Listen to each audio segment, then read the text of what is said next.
Fiddlers Association. And this is Howard Marshall. All you don't know him, he's director of the Missouri Cultural Heritage Center at the University of Missouri at Columbia. And I want to welcome you to our first Fiddle Symposium, or Fiddle Conference, which is basically just a meeting we're having to allow people to present work they're doing in the area of fiddle scholarship or fiddle collecting. And we're going to especially encourage discussion, I think, because that's one of the main purposes of the symposium is after these people present what they do present, I'd like to have plenty of discussion. This will be very informal, and feel free, I think, depending on the speaker, to make comments as they go. We have a little change in the schedule. Does everyone have, by the way, one of these programs? If you don't, I've got several up here. There's some other materials up here which you might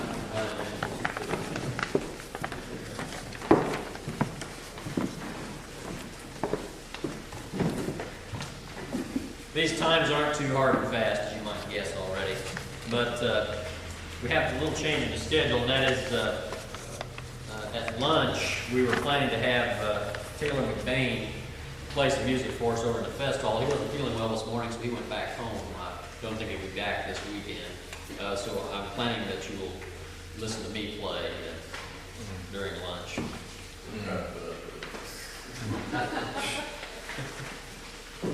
And we'll all, around 12:15, we'll assemble for a Dutch treat lunch over in the fest hall. All right, I think I'm going to let Dr. Marshall say a few words, and then we'll move right Go ahead. Okay, thank you, Charlotte. I'm Howard Marshall from the University of Missouri at Columbia, and I guess I want to sort of welcome everyone before I offer my few remarks on Fiddle Contest. This is an occasion that those of us in Missouri are really kind of proud of. It's a chance for a lot of people to get together who are masters of the fiddle in various styles common around our state, and to get together with young people and pass on some of their knowledge to the next link in the chain. It's a chance for those of us who work at the university, at the Cultural Heritage Center, to kind of get out of the office and come to a conference where we can be with people who we like the most, the voters and the taxpayers, but more than that, the musicians whom we try in our way to support from the university. We have a number of programs that I think do help nourish traditional music in our state.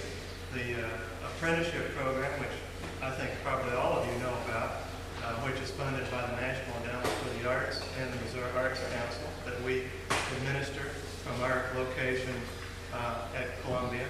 That's a very exciting program, and there are several people, a couple in this room, like Bob Walsh, who have been masters in that program.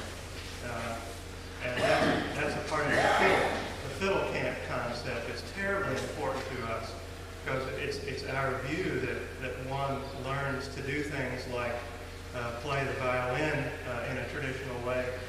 One learns to do that most effectively by loafing, as we like to say jokingly, but really that's what it is. It's hanging around people who have the knowledge and have the wisdom and have the ability to pass it on to you. And not everyone is a good teacher, by the way. There are many fabulous fiddle players that I know around our state, in fact around this nation, who I cherish as musicians, but they're not real teachers. So what we've been able to do, I think, in the fiddle camp very effectively, from what I have seen, is to bring people up here to Bethel who are not only what you might call masters of the tradition, but who are also very adept at working with young people. Because obviously in any profession, in any trade, whether it's blacksmithing or being a university administrator, the life force in what you love is the interest of young people, and in our ability as older people to somehow reach out to younger people and offer them a reason to care about what we do. This grows harder, it seems to me, in modern society like what we're in because of the many influences on young people from the media, MTV, their peers at school, and all of the forces that operate that try to make us all into Los Angeles people or something. I don't know what we're becoming, but I resist that trend. And some of the programs that we're doing at the university, Charlie has helped us with many things, and the Missouri State Old Time Fiddle Association. We're not necessarily trying to freeze dry history and to hold things in check. That's stupid. That's impossible. What we want to do is give people a sense of pride in the traditions that they do have, so that if they want to, they will feel good about carrying on those traditions. And again, I would just simply say for young people, that is the crucial thing, because most young people, like most old people, wear the same kind of New Balance shoes and shop at the same mall. We seem to be all just alike, but we really aren't. And so programs like the Fiddle Camp and even the Fiddle Contest gives a moment out of your life and out of your year, out of your week, at which you can kind of stand back and think about yourself as a member of a different kind of family, a different kind of community. And you may still be a Missouri Tiger and drive an Audi and go to the law office, but for that hour, you may participate in something different. And that's the feeling that we're trying to nourish in our programs. That's enough. Is that my time? No. That was my welcome. Welcome, everyone. Welcome, Gordon McCann, tape recorder. Wherever we see Gordon, we have a recording. We know our words are being taken down, so I'll try to not to cuss and not to embarrass my son. I already did, just by mentioning him. I'll try. My part of the program today is to talk just a little bit with you, and really I want this to be a discussion after I kind of check off a couple of boxes of things that have been on my mind about fiddle contests. I don't think there's any tougher thing to talk about in the world than fiddle contests, because everyone who plays, everyone who goes to a fiddle contest knows what they are and knows a good one from a bad one and knows what they value when they hear people play. But I've been interested in this, I guess I'd call it continuing evolution of fiddle contests and some of the things that I have observed in fiddle contests. I just want to share a couple of those ideas with you, see what you think about them. I went so far as to write it down last winter whenever we put it in Charlie in the Wasatch Journal. And then it got picked up by another magazine called the Old Time Herald. And what started out as a 5-page letter to some very dear friends of mine, Delbert and Irma Sprague out in Cahokia, it started as a long letter grumbling about a big contest they put on, where Vesta Johnson was in the audience and didn't play in the contest. It started out as just grumbling about that contest and kind of grew into an essay. That's the way professors are. You can't go to lunch without writing a dissertation. I'm sorry, but it's irresistible. And I started writing some things down, and the more I thought about it, the more it occurred to me that fiddle contests do need our attention if we're interested in conserving and nourishing authentic traditional fiddle styles. We need to think a little bit about contests. Those of us who are judges, like Bob Walsh, and organizers, and Pete, who judges big contests in Minnesota, we need to continually refine our ideas about what a contest wants to do. And my particular part of this that I'm most interested in is I guess, the small local contest. On the one hand, that I like to go. In fact, I even enter, because I want to be part of the fun. And on the other hand, the big regional contests that are tastemakers for the rest of us, I think, and kind of set the tone that's carried back to the county fair contest the next year. It's really complicated, but let me try a couple of ideas out on you. I moved back to Missouri, which is my home, about 6 years ago, and I have worked a lot of places around the country. I worked in Nashville, in fact, where Charlie Seaman works. I worked there for about 6 months at PAX. I worked in Washington, D.C. for a long time, about 5 years. I worked in Indiana, and I've worked with the Smithsonian's festivals and worked a little with Joe Wilson, where's Joe, at different times, and the Library of Congress and through his organization. And I've gotten to know fiddlers really all across the United States. And I have recorded in my own way fiddle playing from Tidewater, Virginia to Portland, Oregon, and every state in between. I visited fiddlers and jammed and played and gone to some contests, and it kind of got me to thinking, boy, I can't wait if someday I have a chance to come back to Missouri, where I'm from. Lucky enough to get a position, kind of like a lot of people do when you start getting old and crotchety, you kind of go back to your home state. I can't wait to get back there where I can hear, Gene Wells and Cleo Persinger and these great, great old-time fiddlers that I remember as a kid, before I could even hold a bow. Playing in contests. Now, boy, Missouri style. I can't wait to get back home and hear Marmaduke's hornpipe, and all these great old Missouri tunes. And when I finally got back home, just about 6 years ago, and started going to fiddle contests, holy cow! I started hearing Benny Thomason hits, and Vassar Clements licks, and Kenny Baker imitators, and this is great music, but it didn't match what I remembered as being old-time Missouri fiddle. I became worried about that a little bit. In the contest, of course, that's where all of that is played out. No pun intended, at a contest. All those forces for different styles. And I guess I got worried because I had kind of a historian's pure view of what fiddling was.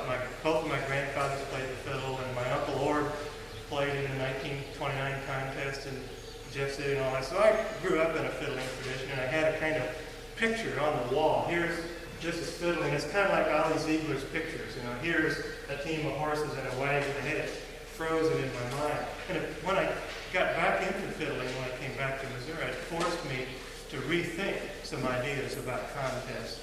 And just to continue, obviously the fiddle contest is now probably the single most important event that we have, certainly in this state. If you want to play the fiddle and you want to get around people who play and enjoy it, you almost have to go to a fiddle contest. There are bluegrass festivals. That's a little different. Though you can go to bluegrass festivals. There are a few folk festivals, but that's a little different. The place where you're likely to see the most traditional fiddling is at a fiddle contest, a little one or a big one. So we go there, and our ideas are perhaps changed a little bit by those contests. And here's what I mean. I just refer to the contest that got me kind of lathered up on thinking about contests. There's a big contest up in Hannibal each fall, and a lot of you have been there. Pete, you played in the one that, in fact, you got 4th or 5th, I think, the year that it got me so ticked off about what I began calling the Texas Whiz Kids. And lovely folks, lovely Americans, I'd vote for them too, but it ain't Missouri fiddling. And it just occurred to me, gosh, what can I do to kind of think about this process? Because right before my eyes, I was seeing two things happen that upset me terribly as a human being. Not as a scholar. I mean, this isn't a scholarly paper. This is just Marshall talking about his gut reaction to some things. This isn't scholarship. That's Charlie's paper and that's Bill Shaw's paper. This is just some ideas. A couple of things upset me. The judging favored progressive and Texas fiddling to such an extent that two things happened. People who I knew were crackerjack old-time dance fiddlers and could play for 3 days straight and never repeat a tune, didn't enter that contest when they saw what I guess I would characterize sort of as the carpetbaggers, come in and unload out of their vans and just sweep everybody off their feet. Gifted young people, classically trained, playing cuts off of Benny Thomason records. Beautiful stuff, beautiful stuff. Ain't what I call Missouri old-time fiddling. Well, I saw a number of senior fiddlers, you see, who I had admired that said, well, I can't do any good in the contest with those kids. And there's a little dialectic going here already, a little opposition going here already. Well, that kind of hurt my feelings because I like the senior masters better than anybody else. So that hurt my feelings. And the second thing that I noticed is that the young people from the area, from Missouri, who were there, were starting to imitate the other young people who were learning stuff off of the records or from a national contest in Weezer, Idaho. And so the repertory is changing. The tunes that we play in the contest is changing a little bit. And the style is changing quite a bit. That is the dominant contest style. Well, so I grumbled a little bit about this. And God, I hate this. That's what I thought. But then I thought, well, I can't hate it because you can't hate change. I mean, the world is a dynamic place. As much as I wish that my grandfather was still playing, golden slippers in that awkward old way, and hey, he's gone, and the people that are playing golden slippers now sound a lot like Kenny Baker. That's change and that's reality. And I've thought about that, but I'm still a little worried about what happens to authentic, I guess you'd say regional traditions in a state like Missouri. In fact, many states are like this. Charlie did a fiddle survey a few years ago with us, and I don't know how many different styles we identified, maybe 20. Don't recall exactly, but by the time we got done with that, we realized that it's not just Ozarks and North Missouri. There are probably 20 or 30 identifiable regional styles of playing the fiddle in Missouri, including French style and the old mines community, and the German style, and people play violas. I mean, just all kinds of stuff going on. So it's more complicated than my postcard on the wall from my childhood, and I just had to start rethinking all this thing. So when I say that I grumble about some of these big contests, I don't mean I don't like the music. Oops. That's going to be the end of our conference right there. You want to turn that down? You might take 2 minutes while you can't hear me at all. I think that's modern music fighting back. Maybe it's just coming in my ears. That's one of those authentic dulcimer players. Everybody with amplified hammer dulcimer is a mean person anyway, I think. Oh, no, I love hammer dulcimer. That's a different subject. We got Kathy down there. I probably Did you hear a gasp then? Yeah. Oh gosh, where was I? Just kind of talking about contests, some of the things about contests. Contests do exert influence over people, and judges, performers, people in the audience, everybody. It has a tendency to kind of capture, maybe a dozen tunes that I can go, and I think last summer I went to more contests in that year, just, that one summer, probably 20 or 30 I went to last year. And we could all predict there are going to be 5 or 6 tunes played, and maybe a dozen in all, and a few extras. But these bigger contests tend to pick out certain tunes that certain gifted players play, and then everybody plays that half a dozen tunes in a contest, or maybe a dozen tunes. I've never tried to really count them up. And I guess that's okay, except if you're a young person playing, and you don't have a chance to be around Bob Walsh or Pete McMahon or somebody, you think that's the dozen tunes, or that's all the tunes there are in the world. And you go home with your cassette tape recorder, just like I do, and you sit up late at night listening to Pete playing, and think, God, I wish I could play Dance Around Molly like that. And that's what you do.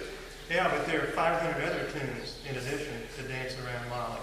So that, you see, can be a problem for young people. They need exposure to the entire bag of tunes. There are really many, many, many tunes, hundreds and hundreds and hundreds. Yeah. In the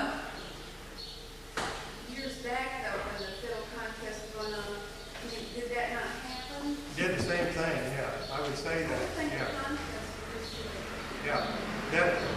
That kind of gets to a point I would make in a couple of minutes, but I'll make it now. That's very true. When I think about, I guess I said continuing evolution, the fiddle contest.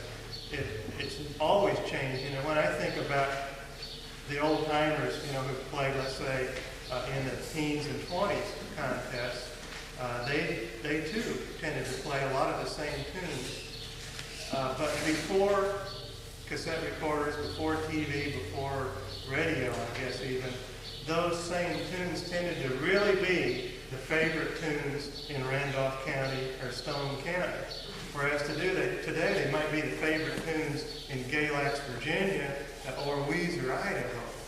And so it's sort of like Sherwin-Williams paint, just covering the globe, with Benny Thompson music.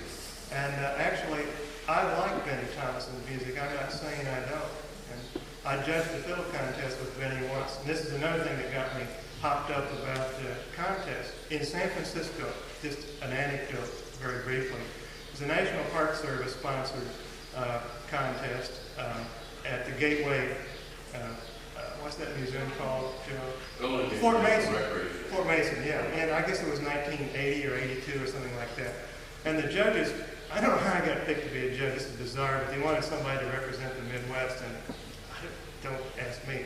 But anyway, Benny Thomason and me and Joe Painzarewski, two very interesting fiddlers there. And they were all young contestants from the Bay Area, and all but one played tracks off of Benny's records. And we sat there at the judges' table, and one after another got up there and played, Sop in the Gravy another time, just like, J.T. Perkins or someone. And it just got terribly boring, and it got so bad that Benny himself was laughing.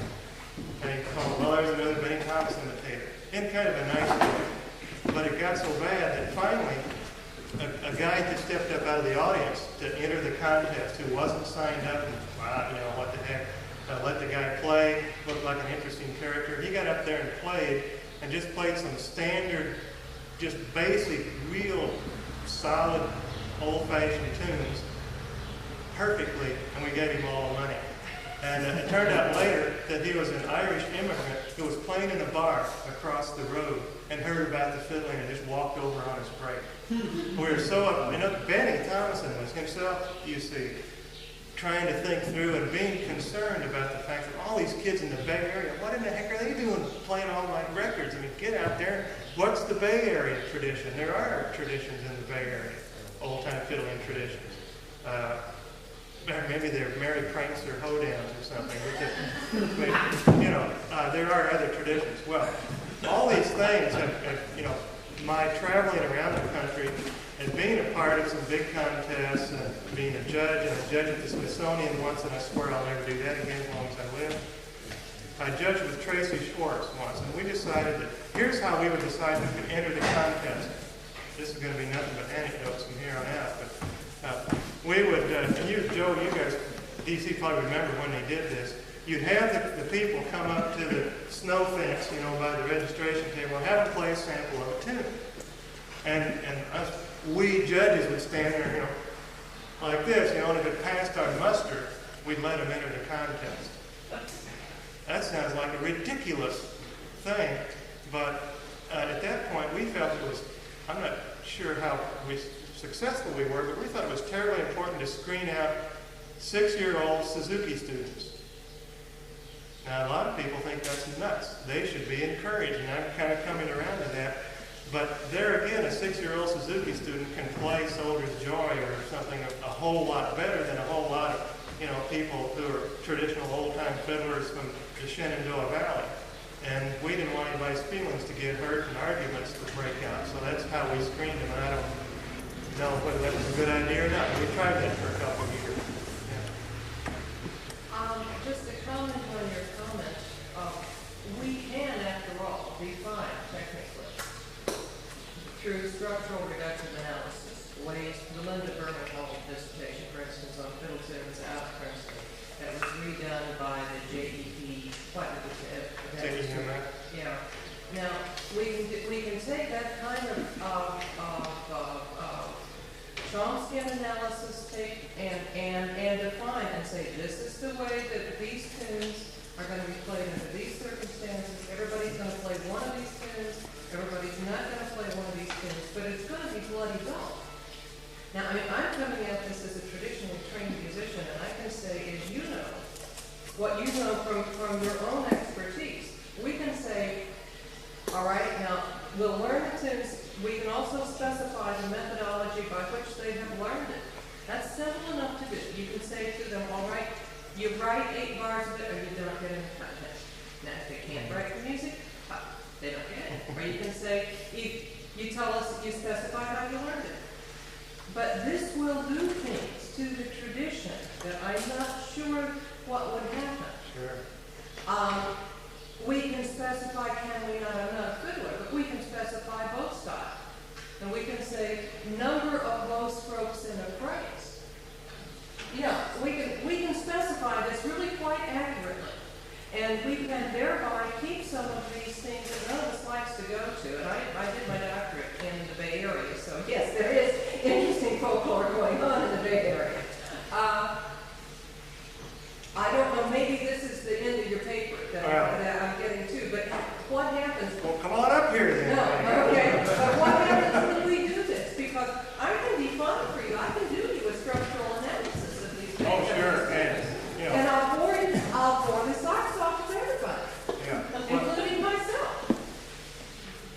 In fact, yeah, the way you describe that process is, I guess, what they do when piano players go to Moscow, you know, and compete for the Gorky Prize or whatever it is. I mean, you have to have the bowing just right if you're a fiddler in Moscow for that thing. But we would never want to see anything like that. And our very attitude can be itself a problem. We want everybody to have fun in the fiddle contest and everybody to enter regardless. And I'm for that now, you see. I'm for that.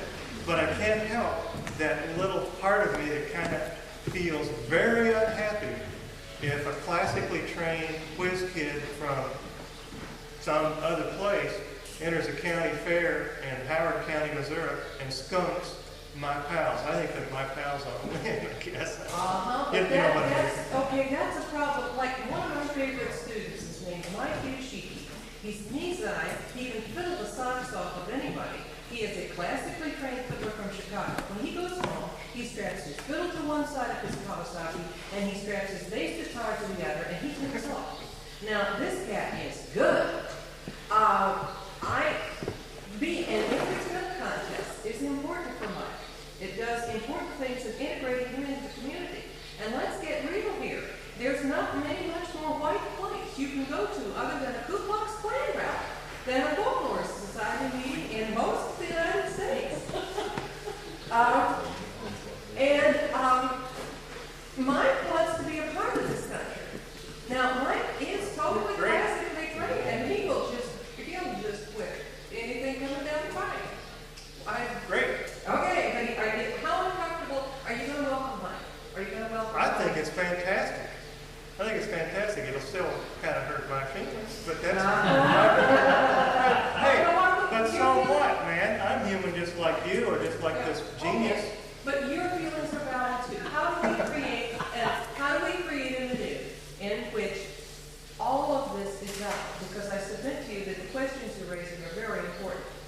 You're saying that there's not only, you're willing to step up front and say, I got hurt a little bit on this, but also a great number of people got hurt on this. I do too when I hear somebody sing Jesse James the way my mama did it.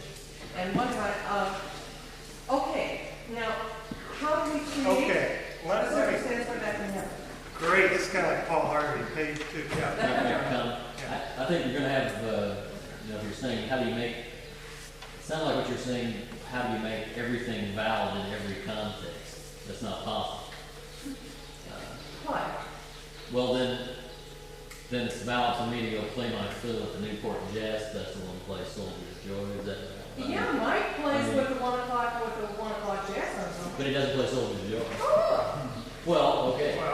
he plays, whatever licks are laid down for that. Right.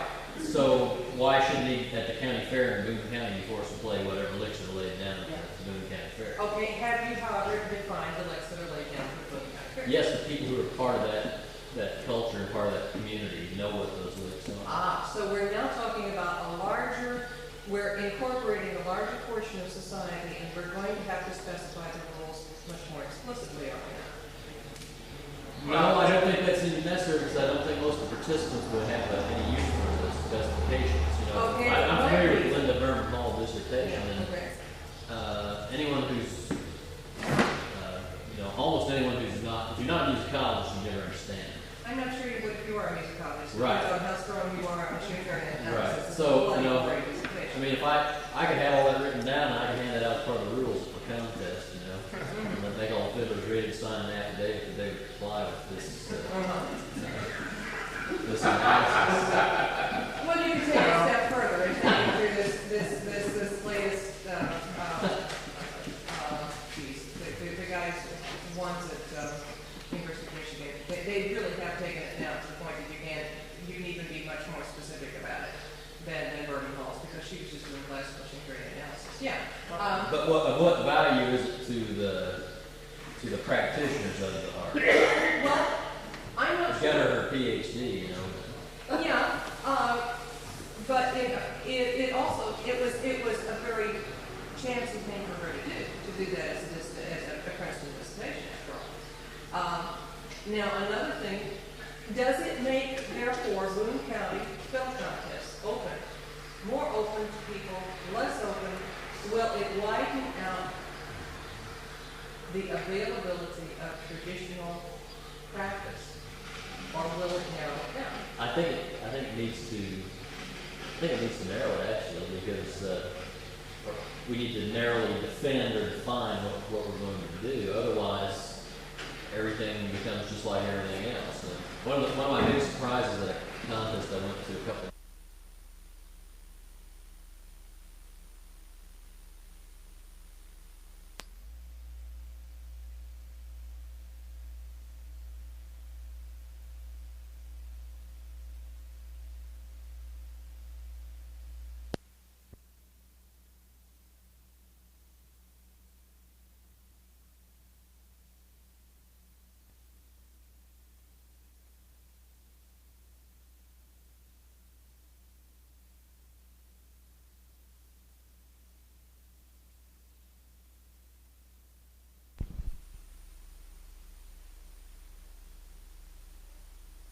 And in Ohio, states where I hadn't heard a lot of fiddlers from those areas, and I was quite curious to hear what they play. Well, I heard the same thing about putting my Heart of a Counter record on. That's all they played, and I just think you have to do something locally to kind of stand your ground. I think. Okay, Or otherwise, you get it's McDonald's fiddling or Burger King fiddling. Okay, anytime, however, that kind of change tends to take place, we tend to say that what's happening is that the good and original is being bred out, that there's an amalgamation taking place, which is reducing things down at the level of Mickey D's hamburgers. That is what's happening. Are you sure? Yeah, I'm sure. Okay, I would suggest to you not on some grounds, because I suggest that, for instance, what Mike and his ilk bring in are quite different techniques, and he brings new things that were not there before. Now, what he doesn't do is he doesn't preserve the old. Well, I'm not sure that the chicken McNuggets really help all that much. That was Jimmy Carter. Well, I'm not sure of that either. But the one way to control all of this is to put people like Rusty Marshall and Charlie Walden on judging in Boone County, where you're not knocked out by some kid who's learned 6 weeks of technique who shows up and it's the same the world over. And what we need is the application of a little more presence, a little more local presence. And if your whiz kid comes in, there's places for him. There's thousands of doors open for that kid. All over the world. Why the hell does he need to be in a Boone County Fiddle Contest? Because he wants to be in it, and he should have the right. Well, Yeah. Unless you, unless, that's bullshit. what? That every fiddle contest ought to be open to everybody. What other kind of musical event is open to a kid from Boone County? What musical form is totally open? Do you have one that's totally open? He wants, hey man, if they read what we take in. We take kids who don't even read music. You send me down to $25, And if you'll practice, I'll have to teach him theory. You know, he doesn't want to work, I'll tell him how to. But, yeah, we're open. Oh, talk about open. You sound like a fiddle contest judge to me. But I agree that it's possible to specify rules beforehand. If you want to say this is open only to residents of Boone County, in the same way Boone County should have available to it the other teachers I think it's sponsor. all right to have it open, you know, just have the thing open, but what I'm saying is the judging, you know, let it be open, but let Charlie and Rusty judge the thing. What do you say They're also? sophisticated people. All right. One of the difficulties that we have is that most contest judging people, they try to be much more open than they should be. You really do have to have a little local prejudice. Everybody else does. Your Wednesday is just loaded up with prejudice. I don't think so. Oh, God. Oh, you've invented a new person. It was superhuman. But I think it's possible to make these kind of judgments and say beforehand, formally, the people who are in this contest are residents of Boone County only, are they residents of That's Missouri, no good. are they No. given- We haven't There's people in Boone County who would let win too. Yeah. They're residents of the Yeah, county. Woods gets a Boone County. They have to be. Oh, boy. Okay, or you can say there are people, these are the tunes that must be played in this style, and they must play them this way, but otherwise, Nope, you I are can't say that participating. Okay, then how do you want to set up your rules? Well, there's a little, you know, life has a little bit of subtlety. I mean, you don't have to lay out. No, man, because that's being white and middle class and male, and I fought that all my life. And I get real happy about that. The subtlety of prejudice, that's a real problem. I watched my women students It's and not my the subtlety students. of prejudice, it's the subtlety of musical idiom, it's the subtlety of culture. I mean, if you're going to be a part of fiddling is a culture, and it's broken down into minute subcultures, regional and family and so forth. If you want to be a part of that group, you know, if you're going to be in the Masons, you got to get the handshake. You know, I don't think they've allowed me in Masons yet. I don't know. So I haven't heard. well, you got to get the handshake in fiddling, and that is to play the way that group plays, or you should belong to another group who's playing something. Then you can specify that in ways and say, according to these specifications, these people will play. But most of the people who give those specifications, you wouldn't understand what they are. You can listen and learn what they are. All right, then you say, according to these styles, according to the way these people play. If we can specify how to play a Brahms symphony, which indeed we can, then we can specify how to play a fiddle tune. It's not. Well, the problem is, It's like if going to I, a symphony and Yeah. standing up and hollering, hey, play Beethoven's Fifth. And, you know, I mean, you can't do that. Oh, yes, you can. that, No, you don't go to a symphony hall and holler something off. You'd be surprised. There's no nice things. There are places in a fiddle contest for each of these type fiddlers. Now, you Okay. spoke about, Yeah. you spoke about Delbert Herman Spray. They conduct contests in Hannibal, you know, Yeah. each fall. Now, were you there this last fall? Yes, sir. You see, he separated. He said you want to play Texas style, you play in this group. You want to play Missouri fiddle, you play in this group. And he declared a champion from each of the two groups. Everybody got a chance to play. However, in fact, that's about time, that's about the last page of my paper. I was going to say that very thing, is that after all this talk with Delbert, they did insert a division called Missouri Old Time. And we thought a lot about that. Well, now the problem with that was twofold. And maybe problem is the wrong word. What happened were two things. First of all, the judges were not necessarily knowledgeable about Missouri style.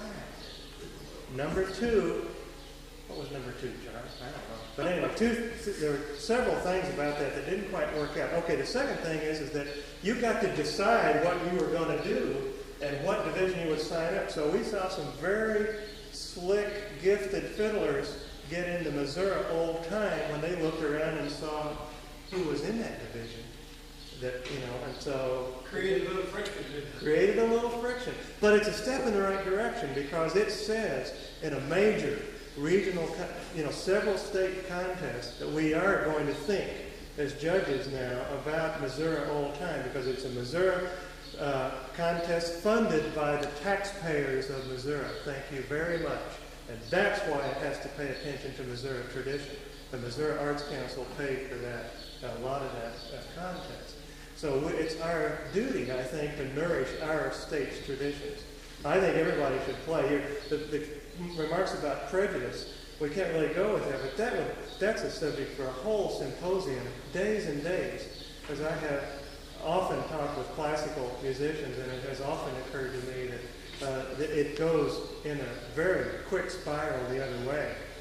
Is that the average old-time fiddler kid, let's say, who's, folks who run a coal mine or work in a factory or something, don't have access to the pleasurable Brahms. They have access to Merle Haggard. And it's a whole different thing going in that direction out than from being a gifted, privileged classical musician and trickling down the other direction.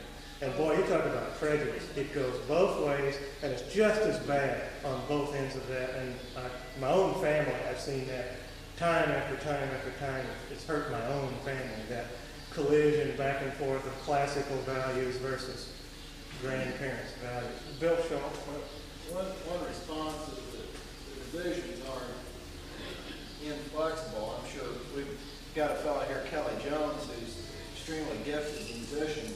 Technically, he does studio work and play professionally, and I'm sure you'll have an opportunity to hear him. And he's capable of any technical exhibition that any fiddler is in the United States. But when he plays in contests in Missouri, he limits himself, if you want to call it limiting, to the particular idiom that we enjoy, or that he believes we enjoy.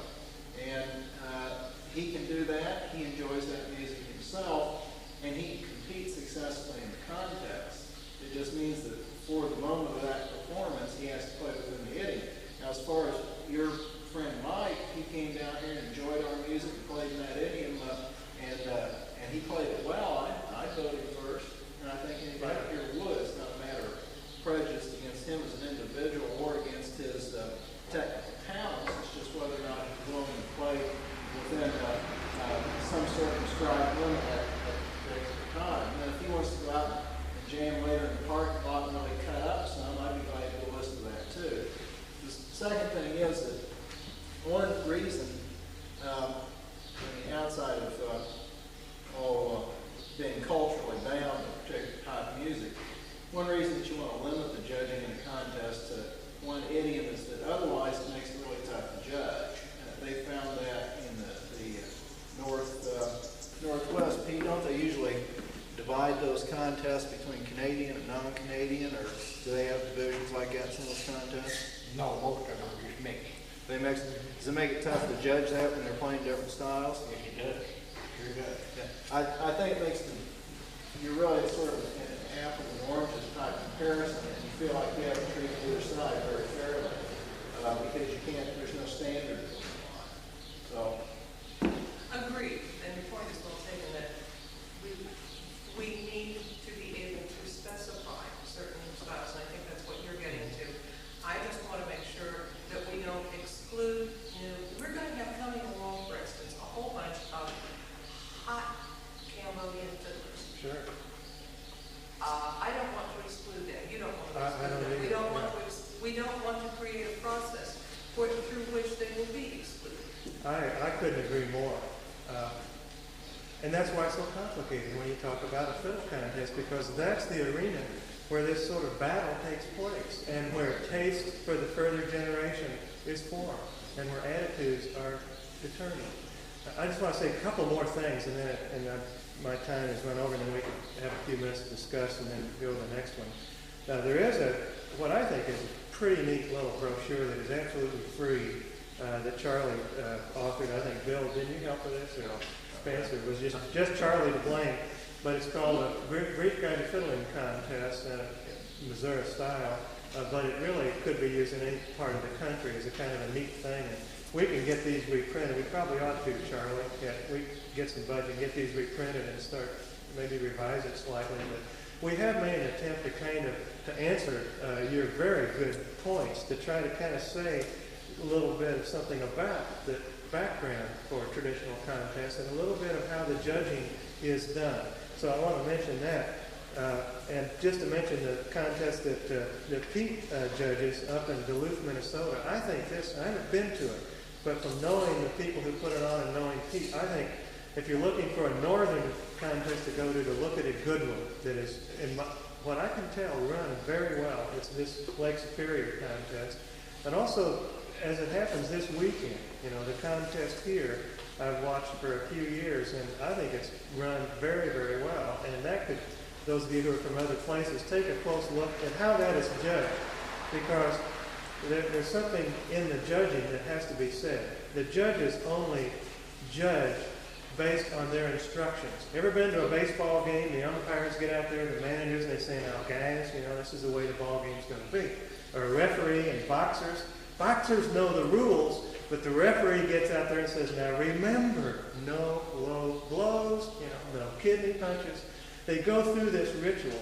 And so if there's anything new I have to tell you, and I think it isn't new, I'm just reminding you, the judges at a contest need to get together and have a little party where the producers of the contest, the funders or the managers, they all sit down and say, now guys, I know Charlie Butler, you're from Kentucky and you really like Texas style, and Charlie Walden, I know you're from Missouri and you like Cyril Stitt, North Missouri style.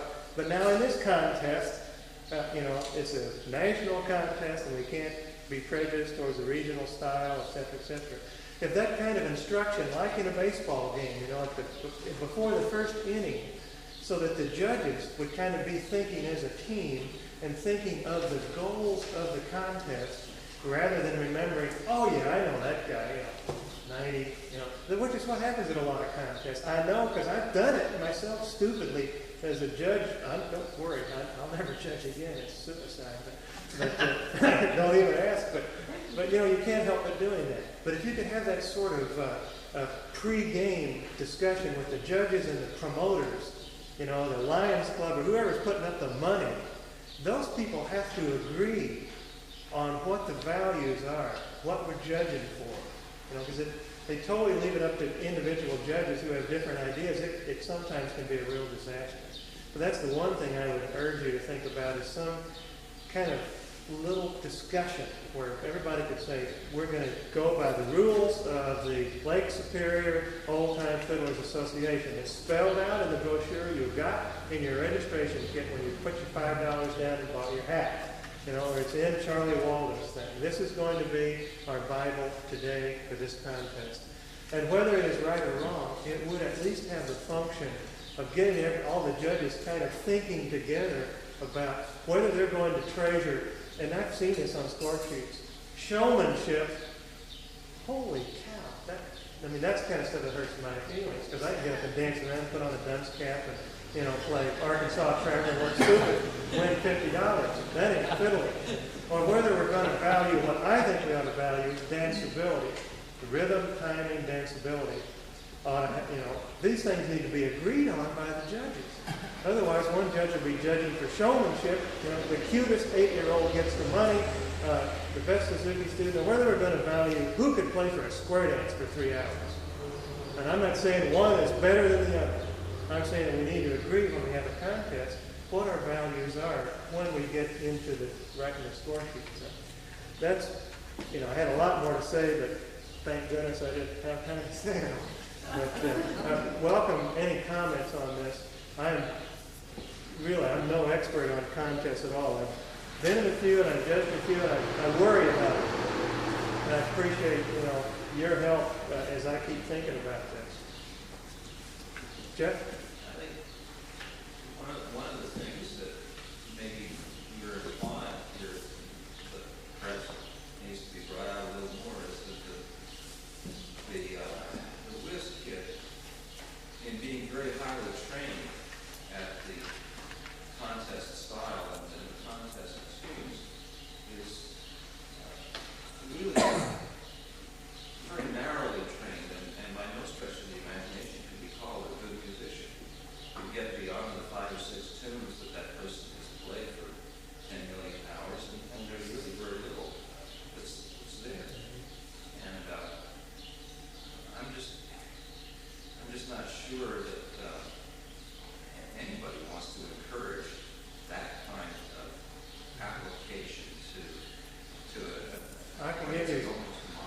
Yeah, I can give you a specific reference there from my own experience.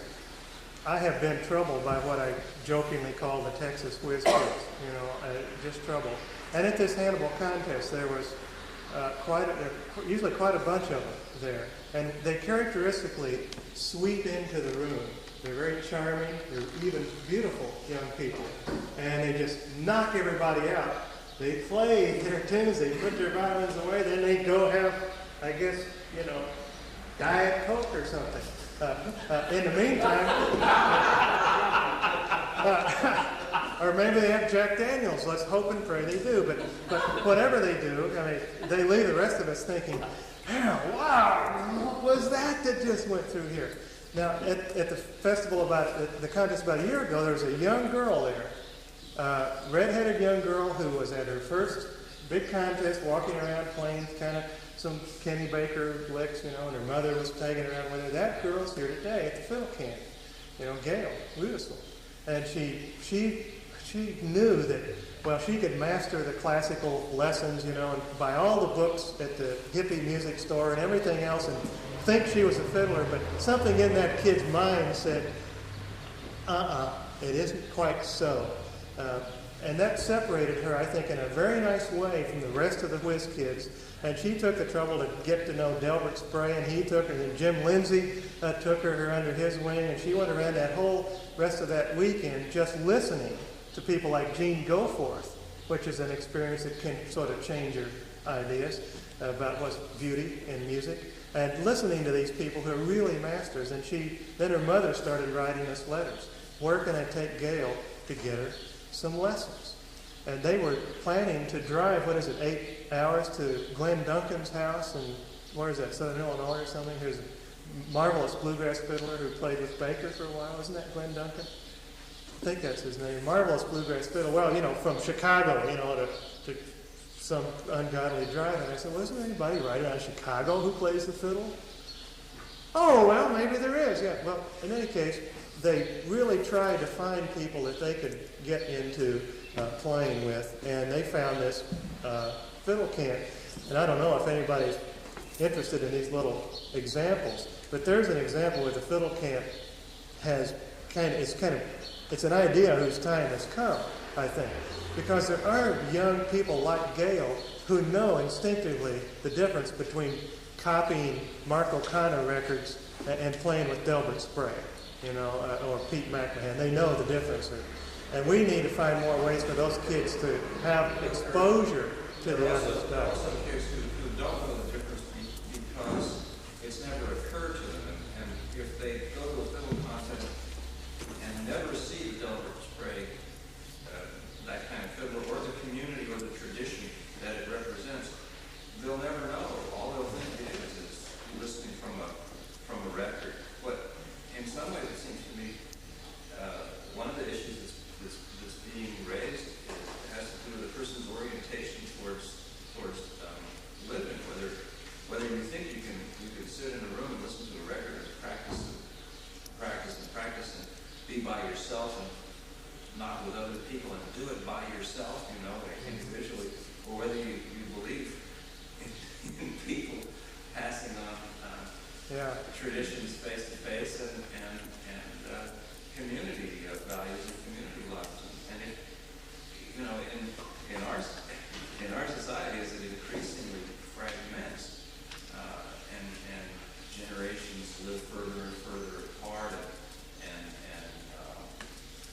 kids are in school more and more of the time, and they get less and less of their vital skills from their parents and grandparents and so on and so forth. The pressure upon kids to do things by themselves individually in that room, do your homework, that becomes a natural way. It's like homework learning. I've seen parents tell a kid, you didn't learn that right off the record. You go home and listen to that tonight.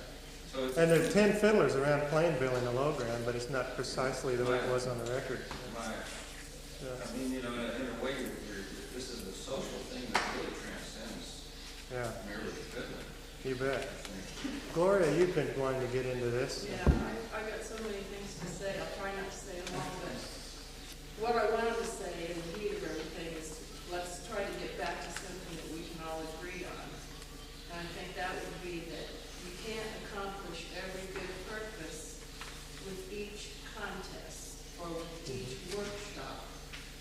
to one sitting, going visiting somebody for a weekend.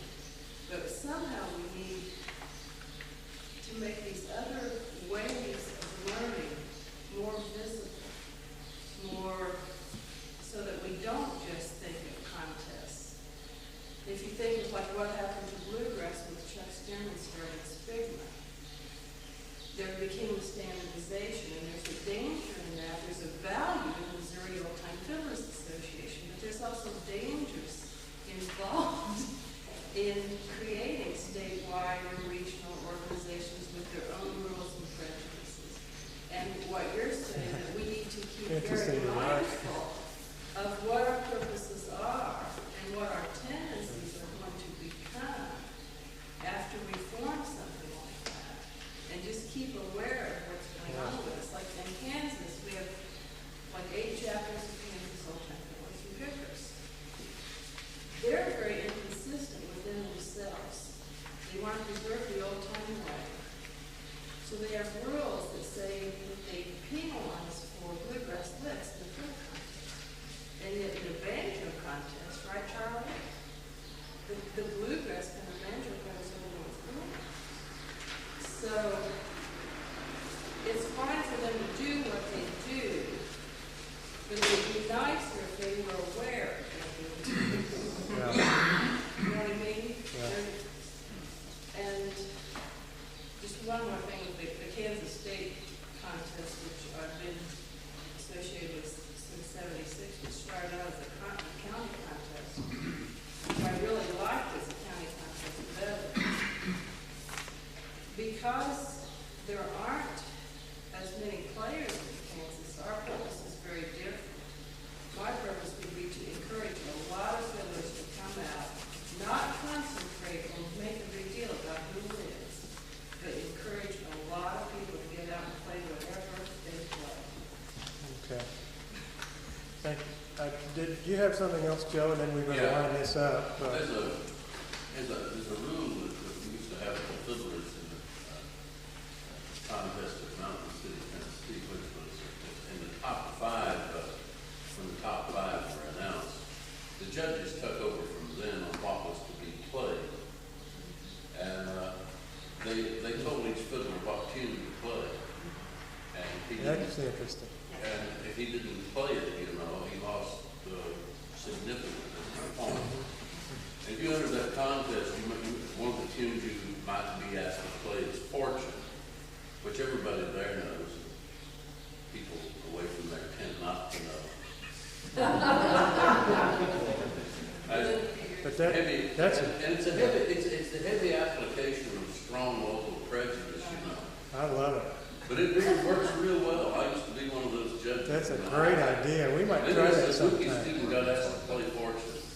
And that's why the judges, after all, it is a contest. And boy, you've got to have judges who really know their stuff. They don't necessarily have to be master fiddlers, really, either. But they have to know their subject beautifully and through to be an effective judge. We might try it sometime. I know what Tim needs. Pardon? That'll give you the repertoire that you want everybody, because what we're talking about here is that we have not decided on the relationship between product and process in this stage. Yeah. And Listen, I've got to draw this to a close. I thought it was going to go short, and I went long, but it got interesting. Thank you for your comments. I hope you got it all recorded. Hi, Kathy, come on in. Thank you, John. Give Dr. Marshall a nice round of applause.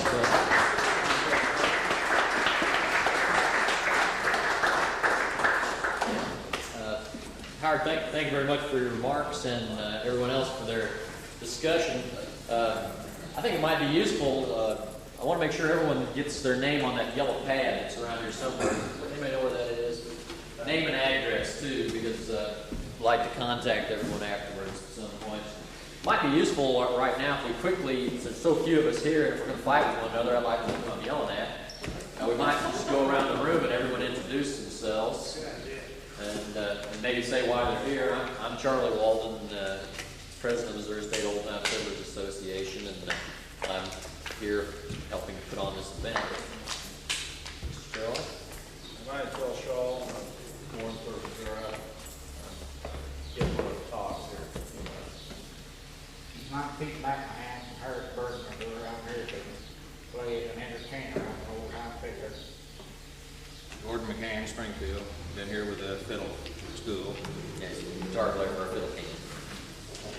Mike Davidson, Princeton, come find out what's going on here.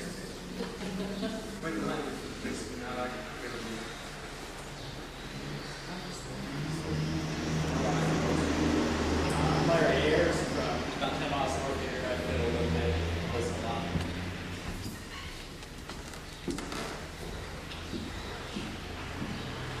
Well, I'm Howard Marshall. Right on that. Who are you? Jenny Marshall,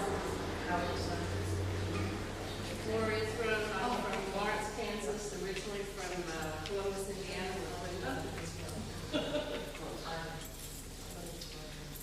Okay, that would be great. I'm Rosemary Killen with the 10 Boston that needs moving.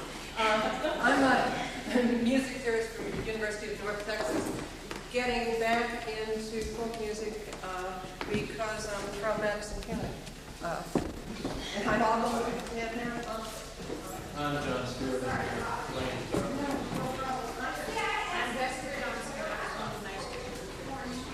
Bob Bowles, down in Arkansas line, working the fiddle camp.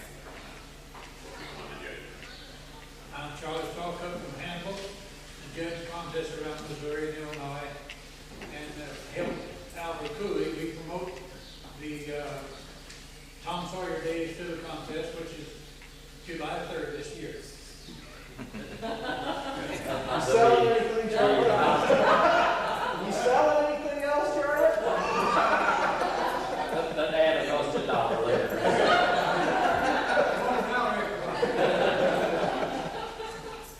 I'm Kathy James from St. Louis, and I'm here to see Joe.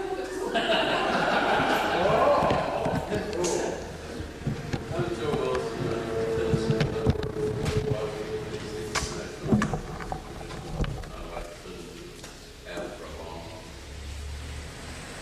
I'm Charlie Steen. I work for the Fiddle Music Foundation in Nashville. And like to know everybody here, I like fiddle music. And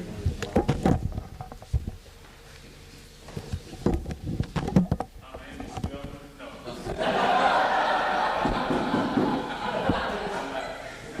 Ray Brasser, I'm the new team member of the Missouri Cultural Heritage Center. I'm Jeff Titan. I'm from Brown University of Providence, Rhode Island, and I'm here for the taxpayers for the National Endowment for the Arts. Inspector. Thank you.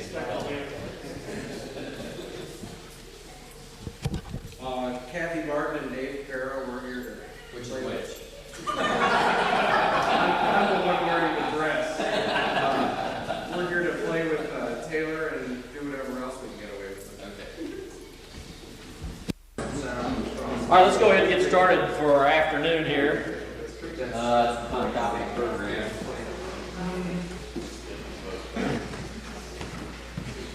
We had a very interesting program this morning, I think. Some good discussion.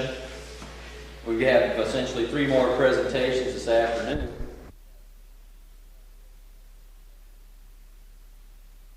All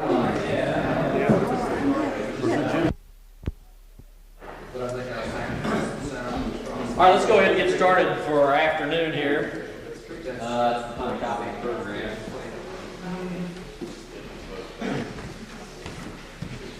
We had a very interesting program this morning, I think. Some good discussion. We have essentially 3 more presentations this afternoon. The first one will be Amy Skillman. Most people here in Missouri who got anything to do with folk life know who Amy is. She's was at the Cultural Heritage Center, Missouri Cultural Heritage Center, for the past 2 years as their special projects coordinator, working with the Traditional Arts Apprenticeship Program, the touring program, and so forth, a lot of other special projects at the center. She has recently left Missouri, and she is now working at the Pennsylvania Heritage Affairs Commission as, what is your title? Director of State Folklife Programs. Director of State Folklife Programs. You wrote that down for about lost a piece of paper. Director of State Folklife Programs at the Pennsylvania Heritage Affairs Commission, Harrisburg, Pennsylvania. She's back here this week. She kindly consented. She was the one of the to come back and help us with this fiddle camp. That was sort of her idea, in fact, conceiving of that and pushing me to include it as a component. I like to keep components to a minimum, but she convinced me that it was something we needed to do. Are you glad we did it? I'm very glad we did it. Now I'm also very glad we've done this as well. I won't stand up here and talk anymore. Without any further ado, this is Amy Skillman. The title of her presentation is She Ought to Have Been a Lady, Women Fiddlers in Missouri. Old time. Excuse me.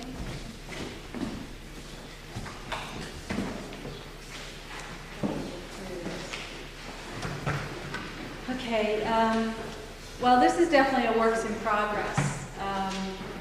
Actually, my interest in old-time fiddling began when I moved to Missouri 2 years ago to start working at the Missouri Cultural Heritage Center. So my experience with old-time fiddling is actually pretty minimal, and I'm looking for some feedback from all of you on the data that I've collected so far. My topic, that of women old-time fiddlers, grew out of a project initiated at the Missouri Cultural Heritage Center. Because of the strong representation of old-time fiddlers in Missouri and the important role of fiddling in the daily lives of Missourians, the center decided to produce a 2-record documentary album of traditional fiddling styles found in the state. As I began my research, I noticed the lack of women old-time fiddlers. There are numerous young women fiddlers at contests and festivals, many of whom might be considered revival fiddlers, but rarely did Charlie or Howard or any other fiddle aficionado ever mention a woman fiddler over 50. For that matter, they hardly ever mentioned women fiddlers. Most of the older women showing up at contests were the wives of contest participants. Fiddle widows, as Connie Walden once was told by Sarah McCann. So as we began our recordings and our interviews, I began to gather data on women fiddlers. My data is based on extensive interviews with 14 fiddlers, 3 women and 9 men, and informal interviews with another half a dozen fiddlers and some scholars. What struck me first were the stories. We all know that one of the prerequisites for being a good fiddler is to be a good storyteller. Most fiddlers have wonderfully creative and almost believable stories about how they got their first fiddle, how they learned a particular tune, what their first contest was like, or how a particular old-timer came to be famous in their region. In fact, a collection and or analysis of these stories would make a fascinating study of the world of old-time fiddling. We gathered some real gems, but you'll have to wait till the album comes out to hear them. I think that's going to be in the fall, Howard? Yes, ma'am. Okay. But the stories that particularly intrigued me, and which I will share with you today, are those stories of young girls and women and their desire to learn to play the fiddle in a world largely dominated by men, as this room is. As I listened to those stories, I began to ask some different kinds of questions. Why are there so few women today who play in the old-time style? What avenues were available for young girls? Who were their teachers and who were their role models? Of those who are still around, is their style any different from their male counterparts, and if so, how? And is their repertoire any different, and if so, how?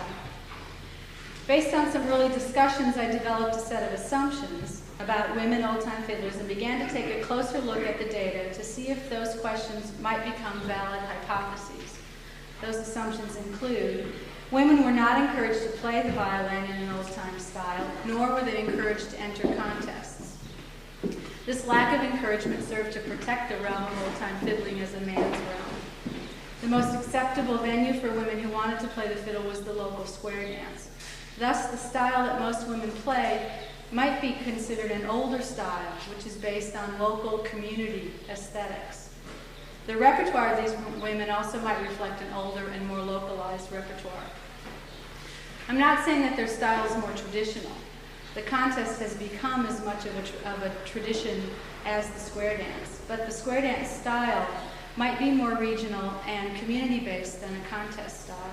Therefore, the women and men who did not participate in contests might be seen, as Charles Wolfe and Mia Boynton and Sandy Ives have shown, as bearers of domestic or community traditions. Contest participants, on the other hand, adopt stylistic devices and have often adapted their fiddling to an aesthetic encouraged by national contests. I will not be able to address all of these assumptions today. For instance, I've not had a chance to analyze the repertoire of the fiddlers to get a sense of whether there are any differences between men and women. What I will do is present the stories of the 3 old-time fiddlers, women fiddlers, and then offer some specific data on the following questions as a way of generating some discussion. 2 questions, really. Why are there so few women old-time fiddlers, and is there a difference in their style of playing? The stories of these 3 fiddlers are important because they illustrate their motivation and perseverance. But also their stories offer a glimpse of the personality and of the experiences that might have influenced those motivations and perseverance. First, let me assure you that each of these women is very different from the next. I'm not trying to discover a mold from which they were created. But there are certain characteristics and experiences that are consistent in their stories. Like most fiddlers, all 3 grew up in musical families. All 3 began their musical pursuits on an instrument other than the fiddle, often chosen or suggested by a parent. 2 of the 3 rarely entered fiddle contests, and the one that did was relieved when the ladies' division was established. It meant that women could begin taking home their own trophies. And I've used pseudonyms. Elizabeth first played the ukulele. Her parents both played instruments, he the fiddle and she the piano, guitar, and bass. They had their own band and played for local dances as well as radio programs such as KHOZ in Harrison, Arkansas in the late 1940s. Her parents intended to include Elizabeth, so they bought her a Martin guitar when she was 10 years old. Ever since she can remember, she wanted to play the fiddle. She grew up hearing fiddle tunes and could not get them out of her head, but her parents would not teach her, nor did they encourage her to seek a teacher. She recalls her first attempt to learn and the drastic results. Quote, "After Granny came to live with us, I decided that playing guitar was enough. I didn't want to play the guitar. I wanted to play the fiddle. We only had one fiddle. It was Dad's, and his mom could play the fiddle. But see, nobody told me. She never did it around the family. No, that was a no-no. Women didn't play the fiddle. That wasn't ladylike. So when Dad would leave for work in the summer months, a few times we'd get the fiddle out, and she was going to teach me to play the fiddle. That's when I first learned that she played the fiddle. Mom would get the guitar. Well, Dad would come home from work and go to get his fiddle. Every night he played the fiddle. Every single night after supper he'd sit and play his fiddle. He'd go to get his fiddle out of the case. Well, somebody's been messing with his fiddle. They didn't put it back right, you know. Well, at first Granny and Mom didn't tell him because, boy, they knew he was just the fur was gonna fly. Of course, I was an only child, and whatever happened to get done, I guess I was it. At least I got blamed for it. It went on for 2 or 3 days, and finally they told him, and he put a stop to it right then and there. He said, "There's only going to be one fiddler in this family, and I'm it." End quote. Her parents did, however, encourage Elizabeth to play other instruments. So by the age of 17, she was quite proficient on guitar and piano. But she resisted guitar all along. It was the norm, and it was expected of her. Therefore, she resented it. First, she switched to piano and took lessons for nearly 2 years. But it became clear that a piano was not portable enough for the many pie suppers and dances for which the family band was playing. So she traded her piano for an accordion, which she did while her parents were in California. They didn't know. And took lessons from a high school teacher for a little over a year. Well, she soon discovered that, quote, "Nobody liked the accordion at dances. Nobody liked the accordion with the fiddle. That was a no-no," end quote. So she returned to the guitar, but in her own way. She traded her accordion for an amplifier and a pickup for her guitar. Quote, "I decided if I was going to have to play it and they were going to play dances, I wasn't going to beat my brains out. I was going to be heard," end quote. In 1951, Elizabeth and her parents traveled to the West Coast where they performed during the summer and visited relatives. Elizabeth's cousin, a young girl about the same age, played classical violin. By the time they returned to Missouri, Elizabeth wanted a fiddle so much that her mother finally broke down and bought her one. She started with classical lessons, but soon her parents decided they didn't want her playing classical. They wanted her to play country music. So they quit the lessons, but still her father would not teach her. She had to learn on her own. By the time she married, she had only mastered 2 tunes, so she put the fiddle up and focused on singing. With her divorce in 1963, she gave up on music altogether. It wasn't until Thanksgiving dinner in 1965 that she picked up an instrument. She explains, quote, "They came over and we had Thanksgiving and Dad was there, and there I was playing the guitar, you know. Anyway, he wanted to start going back to fiddle contests and start playing again, and I said, look, there's only one way we're going to do this. I said, I'm grown. I just plain don't care anymore. Mom's gone. There's no band. And I said, I've done vocal work now for years and years. I said, you got your choice. Either I don't do it, or I learn to play the fiddle, and you help me, and you second for me, and I second for you, and we'll just go to fiddle contests. Well, he said, I'll have to think about it. And finally, he came back over, really 2 or 3 days later, and said, well, I've decided that I want you for a second. If that's the only way to get you, well, we'll just start in, end quote. She entered her first contest in 1968 and won 2nd place. She played Spotted Pony, 8th of January, and the Swedish Waltz, which she learned from her Swedish great-grandfather. Elizabeth and her father entered contests together for 13 years. Many years they would go to 1 contest a week. Today she has 3 trophy cases filled with the rewards for their collaboration. It wasn't easy. Elizabeth said that her father would get very angry if she won and he didn't, especially if it were a contest that he'd never won. At the time that Elizabeth and her father were making the contest rounds, she estimated that there were about 8 or 9 women and about 75 men that one might compete against throughout the year. Many contests developed ladies' divisions, which was generally where Elizabeth entered. In fact, she felt that the men wouldn't let her enter the open division. Quote, I tried to enter the men's division one time, and boy, you should have heard the hollering they put out. A whole bunch of them was in the room there where we registered, you know. They said, you got your own division, you stay in it, end quote. Actually, Elizabeth thought the ladies' division was great. She felt that women just couldn't play as well as men because they put the fiddle down during all those years that they were raising a family. When I asked what effect she thought the ladies' division might have had on women fiddlers, Elizabeth said, quote, I know a lot of ladies that wouldn't even bother going to a fiddle contest if they didn't have a ladies' division, because they know there aren't that many women fiddlers and they figure they got a chance at least at placing, end quote. Elizabeth doesn't feel that there's any difference between the way women play and the way men play. It's mostly a matter of practice. As she said, quote, it takes a lot of practice and a lot of time to get good on the fiddle. If you ever get into it, you have to spend a lot of time at it. I mean, you have to live with it day and night. It goes around in your mind even when you're asleep, end quote. Perceived differences are based more on personal attitudes rather than any real physical distinctions. For Elizabeth, perceptions change with the situation. When she returns to her hometown, for instance, she feels there's a bit of animosity towards her. People will say, well, you're a fair fiddler, but you'll never see the day you can play like your dad, end quote. Yet others have said in response to one of her albums, why, that's not you, that's your dad, end quote. When I asked her about her difference, the way she perceived differences between fiddling at contests and fiddling at square dances, she said that with square dance fiddling, it's a beat that the dancers want to dance to without messing up and not losing your rhythm. With contest fiddling, it has to be danceable but not too fast, and the notes are distinct and they're not run together. Unlike Elizabeth, Mary did receive some encouragement to play the fiddle. Both her parents played the fiddle, as did her brother, but it was her mother's cousin who taught her how to play. Quote, he was staying with us at the time, and I brought this sheet of Christmas seals home, and he says, I'll buy $1 worth, but you've got to learn to play the fiddle. And he was a fiddler in his own way, but he had his finger off at the joint, and so he only had 3 fingers to play with.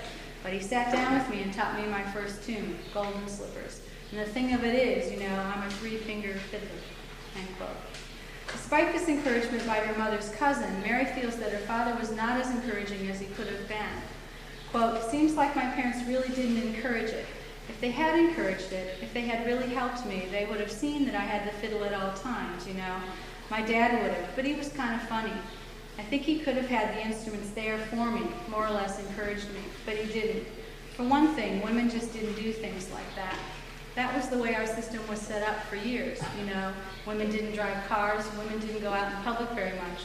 My dad was pretty much from the old school, end quote. Like Elizabeth, Mary also plays the guitar. She explained that she used to play it more, but, quote, I got to where I couldn't hear my changes. I guess I played the fiddle too long. I just kind of lost the guitar, end quote. Although all of Mary's family played instruments, they did not travel and perform as a family band like Elizabeth's. They mostly played for local house parties, and Mary remembers at the age of 9 playing Tennessee Wagner for a square dance in a neighbor's home. By the time she was 16 or 17 years old, she was playing for pie and box suppers with other musicians. While Elizabeth was performing on stage and on radio throughout the Midwest, Mary was playing music for Missouri square dancers from Houston to Chillicothe, depending on where she was living at the time. But square dances were common then, and everybody went. She recalls one particular hall that could hold as many as 16 squares dancing all at once. After her marriage, Mary put her fiddle aside to raise a family. It wasn't until a fiddle contest in the 1960s, when her children were grown, that she got back into it again. That was when she first learned about contests. It was not surprising to hear her say that the best part of the contest is the socializing and the jamming that goes on around the actual competition. We hear that from most everybody. Mary's favorite venue for fiddling is the jam session. But when she did begin entering contests, she was thankful for the ladies' division. Quote, I don't think there's a whole lot of difference between men and women, but I feel better about the ladies' division. Competing with men, there's no way. Most of them are judged by men to begin with, and they're not about to put a woman in there, end quote. She illustrated this by saying that although you could hardly tell the difference between Elizabeth's playing and a man, if the judges know she's in there, they're not going to give it to her over a man, even if she deserves it. Although Mary does not feel there's a difference between the fiddle playing of men and women, she articulates well the difference between square dance fiddling and contest fiddling. And I think in her explanation, we might begin to understand why there continues to be a perceived difference between women and men. Quote, contest fiddling is judged on a point system and your ability to hold pattern.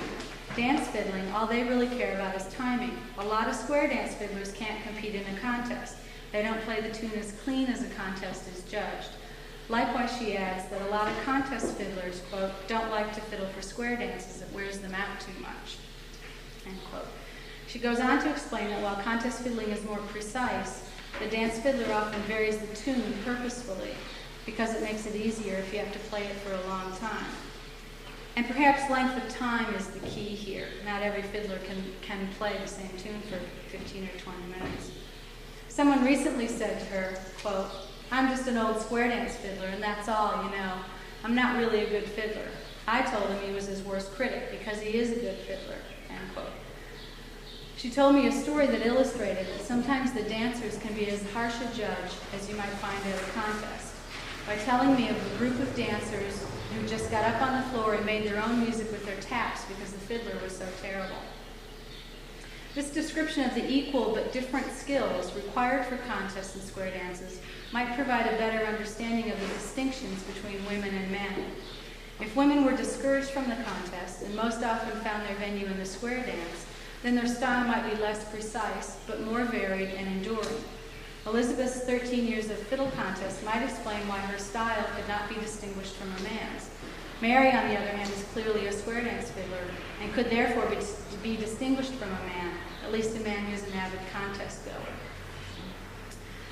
Sarah is the third fiddler that I talked with. She has 2 brothers and 3 sisters, and her father was a singing school teacher. She says, quote, all of us kids played. I've got an older sister and younger sister.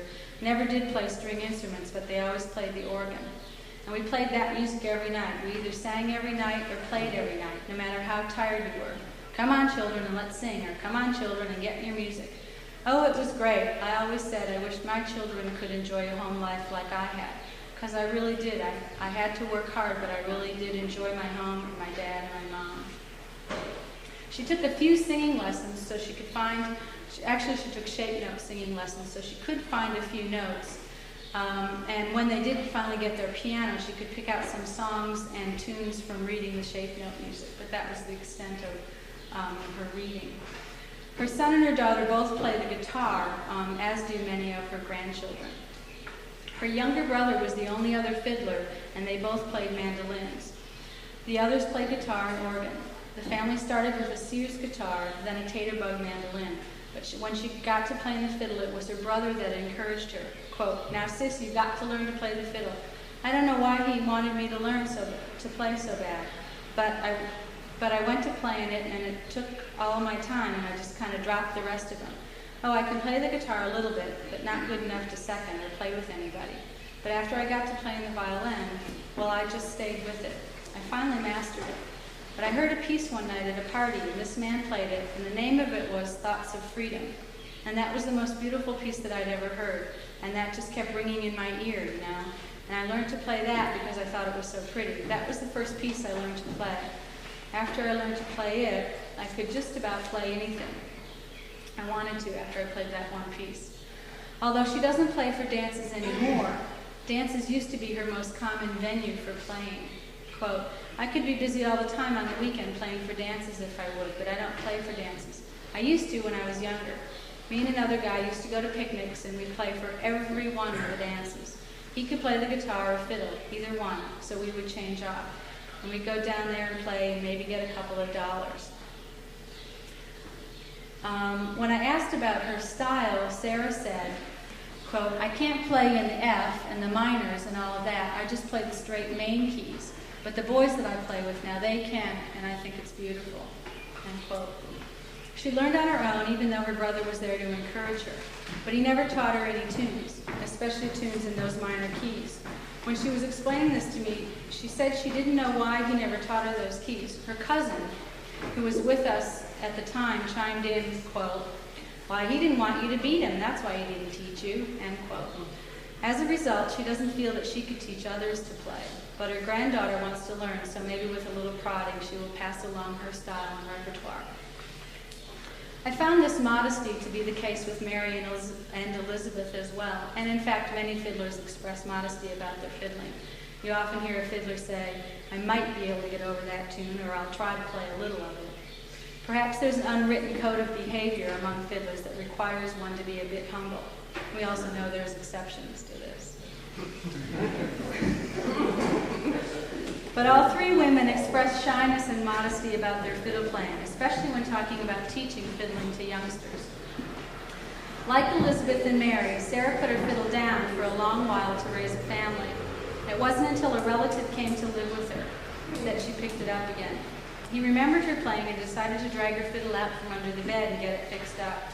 It took 3 months, but before long she was playing for local groups and entering contests. That was in the 1970s, and it was her first involvement with contests.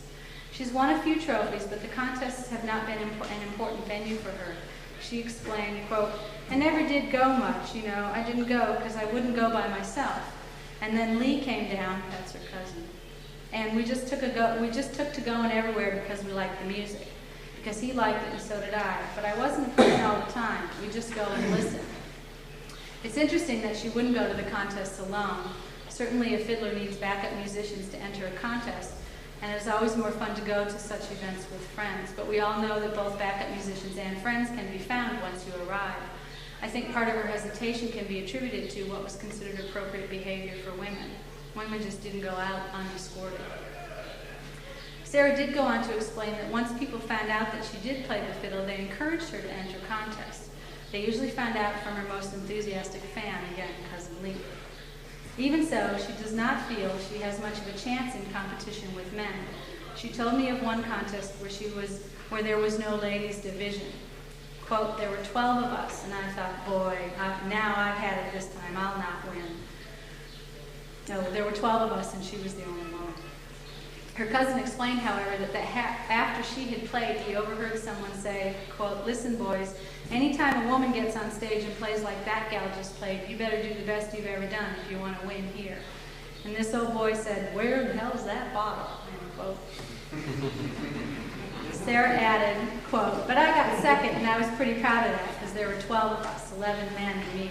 I didn't think I'd have a chance because they were all good fiddlers there." But for the most part, Sarah played for dances and pie suppers. I was told that she raised her family by playing for dances, in fact. She taught her husband how to play guitar. In fact, they shared quite a bit of music together. quote, "He learned easy and he sure could whistle good and dance. He taught me how to jig dance. We'd go to parties and we'd dance and we'd play the harps and then he'd get up and dance and I'd play and then he'd sit down and play and I'd get up and dance. And then we'd both lay our harps down and we'd get up and dance and he'd whistle and we'd dance." Sarah said she didn't know why more women didn't play old-time fiddle. She feels that even if they can, they don't. At the same time, she doesn't believe that women play any differently than men. In fact, the men were more varied on this. The men that I interviewed were more varied on this question than the women. Some said that the women play more smoothly. Some said they play more roughly. Some even agreed that it might be that women might have an older repertoire. The men were equally as mixed on the question as to why there were so few women. The responses included the fact that there just wasn't opportunity for women.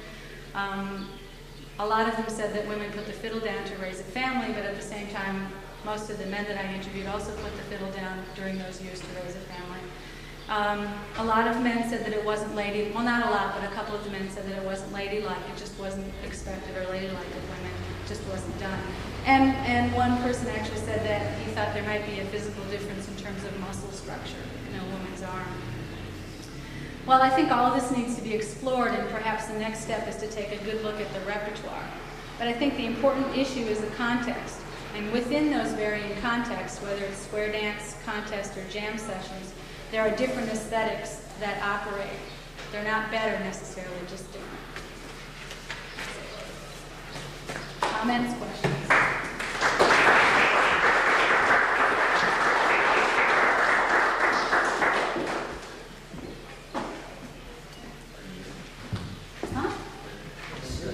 Unless anybody has Does anybody have any questions for Amy? additional comments? Comments?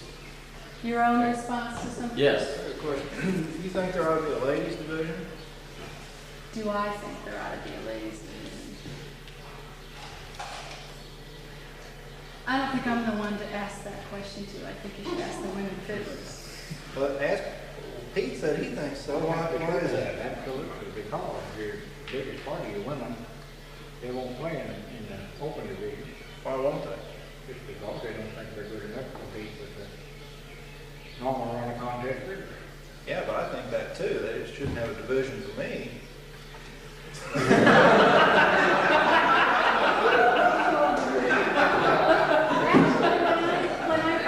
When they first started telling me about the ladies division, I thought, well, why should they have a ladies division? Why should they separate them? There shouldn't be any physical difference or physical distinction. But then in talking to the women and hearing the women say that by having a ladies division, then they did have an opportunity to take trophies home, and and some of them said, saying that then they might enter, whereas they wouldn't necessarily enter against In the men. last few years, there's got to be a lot more women's fiddlers than there used to be. Yeah. A lot more. Well, I think that's true. I think that, and the camp that we had this week, there were 8 boys and 6 girls, which I think says a lot about the change, what's going on, the changes. Yes. Just a question. I think so. Amy, why don't you moderate this? You're the one that Question. We accepted the idea of fiddle contests, and for instance, there are now songwriting and song singing contests that are large and formal and national, like it's got back in Turtle. Why do you think we developed the tradition of fiddle contests and not of guitar contests? Well, I think some contests are starting to add guitars, aren't they, Charlie? Joe? Well, I think. Well, part of that is story. Fiddle contest, the first fiddle contest we find, at least in Anglo culture, in the 1730s, and then fiddle contest before the country was founded. Guitar really was not a significant instrument anywhere in the United States until around 1900, and country people who were doing the contest really didn't play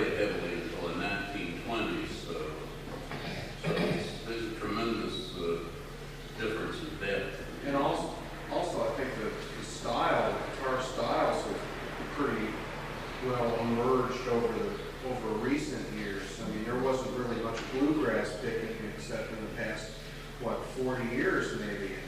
I mean, you're not going to really have too many contests for backup, rhythm kind of contests. It's interesting that the first person that I know of to play any significant, much significant lead guitar in country music was Maybelle Carter. That is. There's quite a tradition, isn't there, in our own Hispanic community? The Hispanic community, the guitar wasn't a leading instrument of the 17th and 17th century, but what it is written for it. Well, it's not folk, though. Well, yeah, when it comes over, it's crossover. I don't know, for instance, the Hispanic guitar contests. Well, they're not Hispanic contests, period, musical. I know that. I don't know of any folk use of guitar in the Hispanic Southwest until this century. Even the guitar spread late in Mexico against the border. So I don't think there's a significant presence of a guitar there. I think you find harp is still a lot more common. They use harp, so it was a lot. I think most people.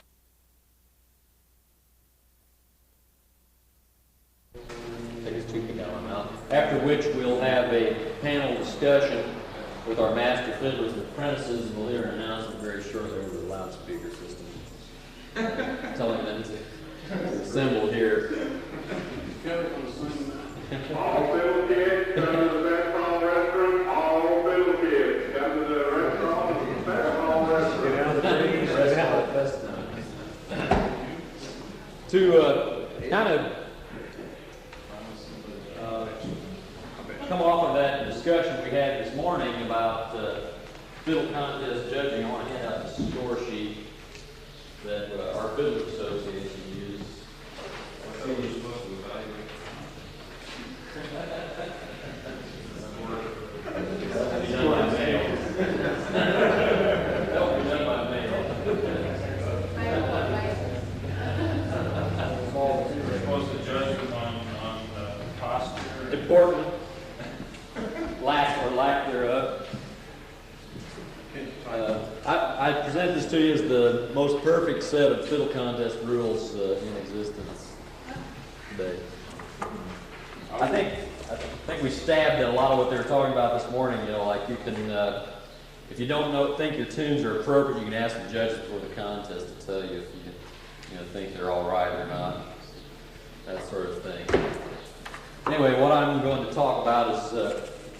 My title's not exactly what I'm going to talk about. Alternative methods for calculating fiddle contest scores, but more just about how we arrive at fiddle contest scores and what's wrong with them a lot of times. One reference I've got to fiddle judging kind of predates the use of the score sheet, and that's on the radio in Jefferson City in the 1920s. They had some fiddle contests they broadcast over the radio, and the way they judged those was by popular vote. People sent in postcards and letters and so forth. Whenever they had an interstate contest, people from Missouri obviously won because more people could listen here in Missouri. And so they kind of had it sewed up before they even got started. Another way you can judge a fiddle contest, I've heard a few people mention, it's not common anymore today, but just simple audience applause. Just people stand up and you bring them back out and you kind of have the applause meter or someone judging how loud. I've never seen that used, but I've heard people talk about it. I've seen it done. Have you been in a contest Not where? for a long time. Have you been in a contest where they did that? But that way, you don't. That's wiggling and cute kids come in really heavy. Right. Cute kids come out ahead. That makes it more of a popularity contest with the fiddle. Yeah. So that's not necessarily a good way. We don't see that much anymore. In fact, it probably wasn't used much. No, it never was used very widely. When we got into using judges to judge fiddle contests, we probably could never determine, but I would guess it evolved with the use of judges for judging agricultural products at like county fairs and things. seemed that might follow as a use of judges for fiddle contests. That they use judges to judge hams. They'd also use a panel of judges to judge a fiddle contest. And generally, these panels probably didn't have any kind of a score sheet at all.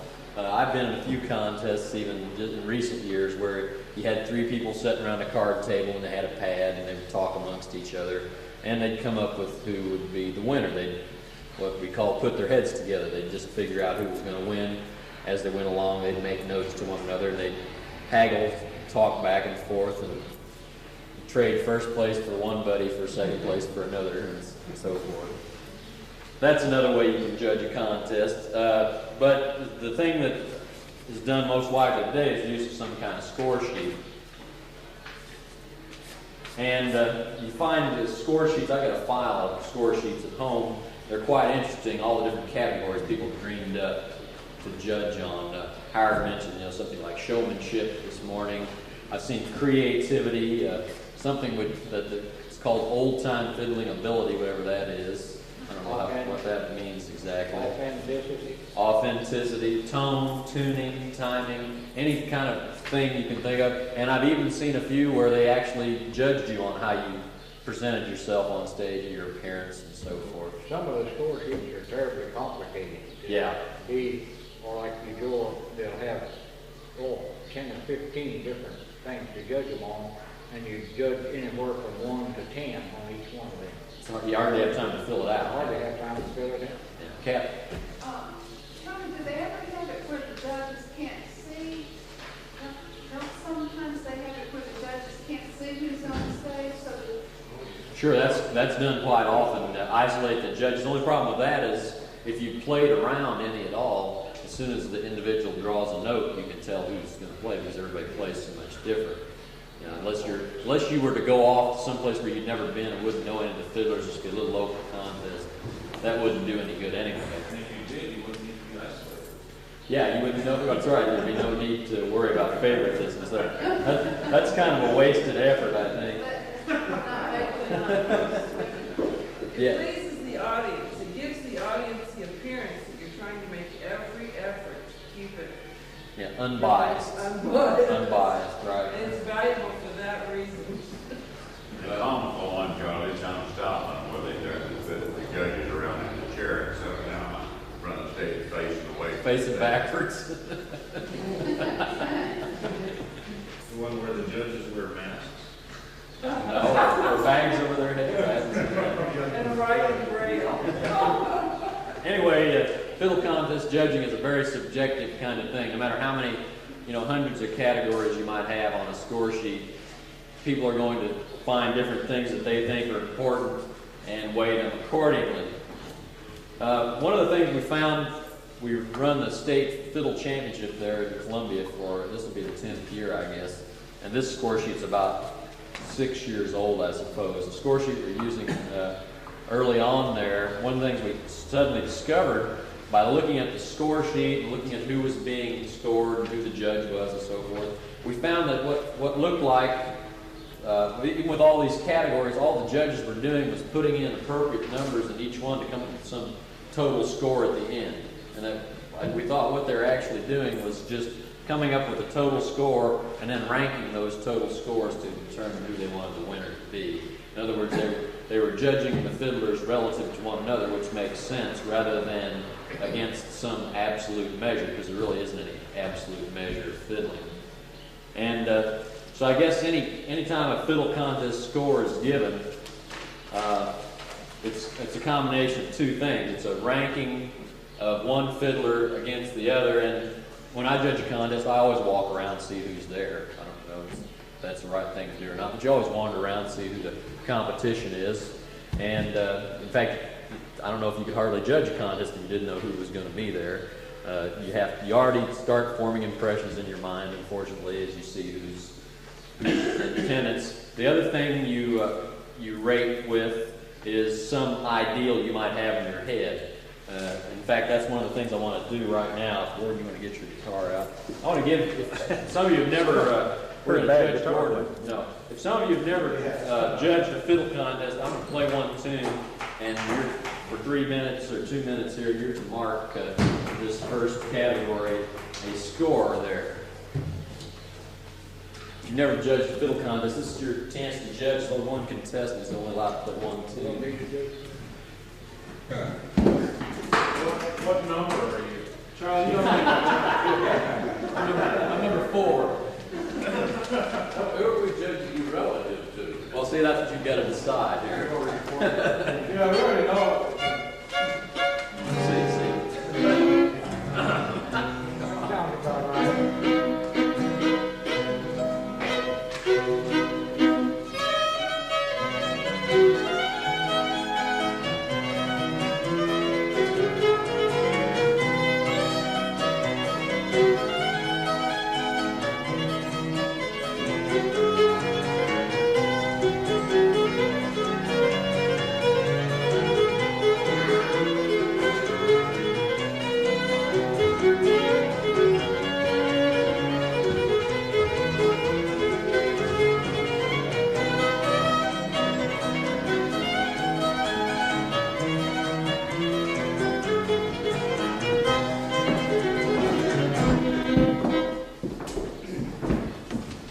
Well, how'd I do? Did I win? Did I win?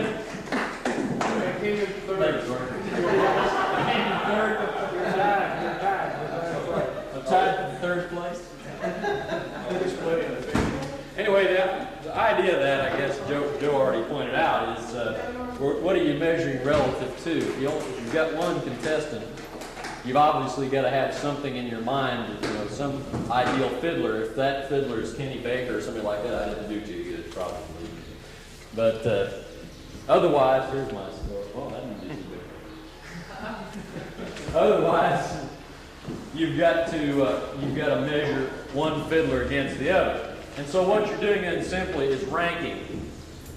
Now, so what we've got here then is not any kind of real scale at all. It's just a vehicle by which we can generate a rank. That was one of the reasons we went to these 3 categories. Now, everybody knows what tone is. That's worth 25 points. And timing, we valued that at 25 points. But you know, what does execution mean? It's worth half the score. Well, that's a very vague category. Execution can mean anything. Some people play the tune well, others murder.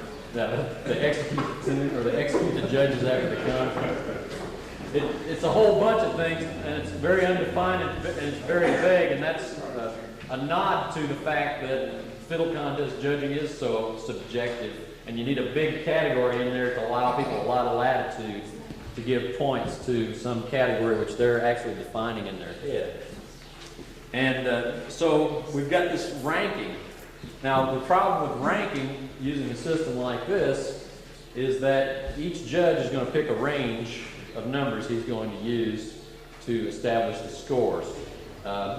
If I'm one judge and I'm going to use the full scale available to me, which is 0 to 100, that's the possible points I could get on a tune. 0 to 100. If I use the full range of those scores, and some other guy only uses a range maybe 20 points wide, maybe he scores everything in the range from 70 to 90, well, the guy who's using the full range of the scale is going to have a much greater impact on the contest than the guy who's got his scores all scrunched up. And so, in fact, if you had, let's say you had 2 judges who used a very narrow range of scores, maybe only 20 points total range, and then the other guy using the whole scale, well, even if these 2 guys wanted Fiddler X to get first place, the guy using the full range of the scale could make that fiddler get 4th or 5th place, even though the will of 2 judges was that this guy would get first. This one guy prevailed and controlled the contest by having such a wide range. There are procedures that, if you were a statistician and every fiddle contest was equipped with a personal computer, you could, that'll never happen, of course, but you could have these statistical procedures where you compare the means and all these other sorts of things that statisticians do. You could work all this out and balance all that, but that's probably not a practical solution. The other thing you might try would be to overcome this problem is, rather than using this scale, set the number of points possible equal to the number of contestants. In other words, you have 10 contestants. You can give fiddlers, you just have to rank the fiddlers 1 through 10. And with your best fiddler getting a score of 10, and the fiddler you think did the least well getting a score of 1. The only problem with that, again, is I tried that on some sample scores, and you end up with a lot of ties because you've got so few, you work with such a narrow range of numbers that when you add across the 3 judges, you end up with a bunch of ties for one place or another, and that's kind of a cumbersome thing. Yeah? Well, you can't, how can you tell who the best fiddler is until the contest is over anyway? Right? I mean, That's right. That's right. You couldn't pick up their score sheets, for instance. Right, you'd have to hear the whole field before you could begin to rank them, too. Yeah. You could use the individual judges' scores, expanded scores, like using your 300, to determine a rank order for each judge. Right. Determine the winners from that, and if you have ties, use the expanded numbers to break your ties. Okay, but then you're still putting a lot of validity on your expanded numbers, I guess, based on the problem I already mentioned. What I'm going to end up with is there's really no way out of this trap, I don't think. There's no convenient way out of this trap. And after looking at this several ways, I almost suggest that we go back to the smoke-filled room method of selecting the winner and have 3 judges sit at a table, trusting their ability to pick the winners, have them listen to all the contestants and rank them after discussing with one another and award the prizes. I don't know if that's the best way or not. One of the things that you might consider for this, after looking at all the groups, the one I was talking about this morning, was letting the judges pick the tune that they want the contestant to play. So I've seen that applied where you'd have 3 or 4 contestants they would call back out, and they'd ask them to play the same tune and pick the tune. It has it seems to me that it's one of the best rooms you can possibly have, because it really sorts things out in a hurry. It's very easy to compare the performances, isn't it? They do that. It's very easy to compare their performances, isn't it, if they're playing the same On tune. a particular tune, when you They do that a lot. Did it? That doesn't, just because one person doesn't, just because one person's Sally Gooden isn't his best tune doesn't mean that he's not as good as fiddler as a guy who plays Sally Gooden great and nothing else. right. That's true. It's kind of tough. Chris Gibbons. But I wouldn't hit them with a stereotypical tune like that. In Missouri, I'd hit them with something. I might do Marmaduke's Farm Ties or Something that everybody should know. something that everybody should know that plays in the area. The other thing we could do is to add to this collection of tunes here. He wants to eliminate the influence of too much Texas context stuff. You could add to Black Mountain Rag and listen to the Mockingbird and all those things. You could add to them the Texas competition tune should be avoided and put on their Jack of Diamonds, Sopping the Gravy, Commentary, and Lime Rock. Well, I'm thinking the same line you're thinking, but don't get down to a tune. If you're going to have a contest and you want old-time fiddling was dance fiddling. And old-time fiddlers that I've always been around, even though the dance isn't danced anymore, they all play a schottisch or a jig or a cotillion maybe or something. Have them play have them 1, 2, play 2. All right, get the 2 of choice. Let them draw for a third one and play a jig, have to play a jig or have to play a schottisch. Because there's some boys winning contests around here now that are tremendous. The tunes they play are tremendous until I have been around them when somebody said play 15 more. They can't do it. They've got 4 or 5. They got 4, and boy, they play them good. No getting around that. But that's it. And they can't play a schottisch, and they can't play a jig. Or polka. Yeah, or polkas. That's right. I think I'm going to disagree with Brother Wilson again.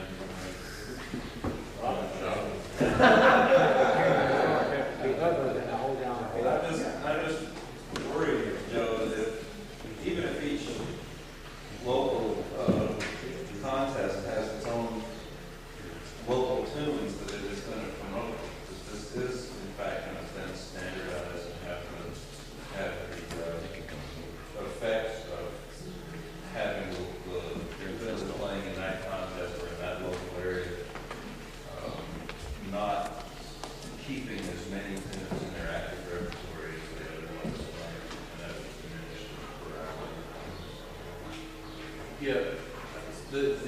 application of that rule, the way I've seen it done, and where it seems to work effectively, is where you have to call out 3 people, 3 or 4 people, and you let each of them play the same tune for 1 minute, and you hit them with 3 or 4 tunes that you've chosen for the judges. What that does do, if you pick tunes that are common, which they should know, it does get you away from those having 3 or 4 tunes that are worked up, and that's all they can really play.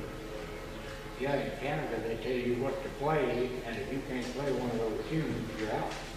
No second chance. Yeah. Maybe give them 3 or 4 to choose. Have a fish bowl. Yeah. Another thing you made a premise a while ago that I used to believe until I got around these contests more in recent years. This stuff that the judges, even though they're in a secluded room, first note that's drawn, they know who that fiddler is. I don't know, I never did jot it down, so I can't document it, but it's happened enough that I know it. I don't know how many times I've had judges, before they know who did what, ask me, that was so-and-so, wasn't it? I knew that was so-and-so. It wasn't so-and-so at all.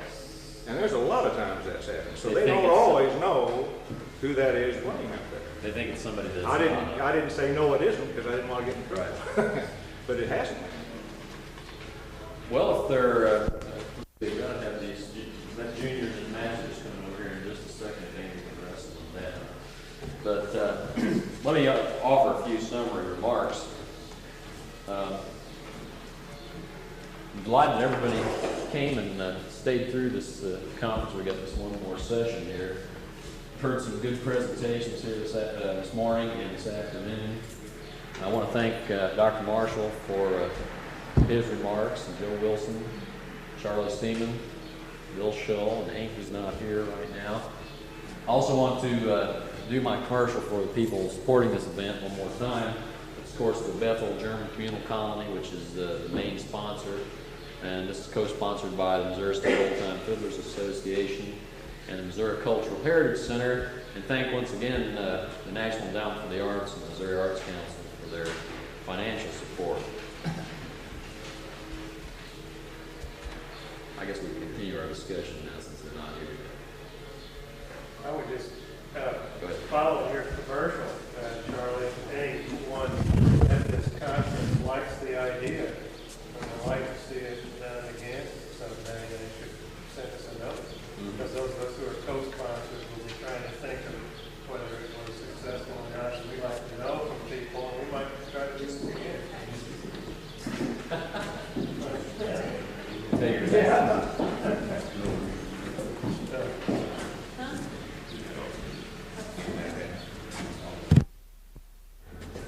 Jimmy, you can sit there. I think Vesta will be back in a minute. Is Dean here? No, okay. Okay, let me present the students who've been here for 3 days now for the youth fiddle camps. And what we decided to do at the end of their stay here in the fiddle camp is to bring them together at the conference, at the end of the conference, and just talk a little bit about their experiences being here, learning to play old-time fiddling. Obviously, there's lots of ways to learn: records, jam sessions, tapes, one-on-one, big class lessons, that kind of thing. But what we did is we had 5 masters and 14 students. There were 2 students who were not here because they were with their parents. 3. Oh, there's one. Yay! Danielle's here. Is there another chair? Yeah.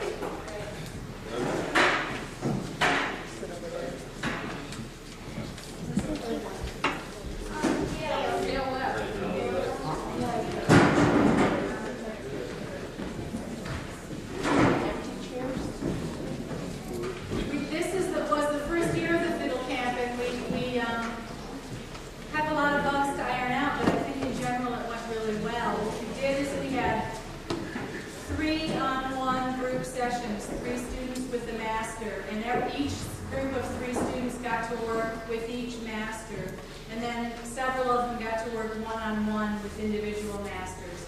And then last night they played at the square dance, for any of you who were here. You saw that. And then we had an evaluation yesterday afternoon and talked about what worked and what didn't work. But what I've done today is, actually, why don't you guys all say your names so everybody knows who you are.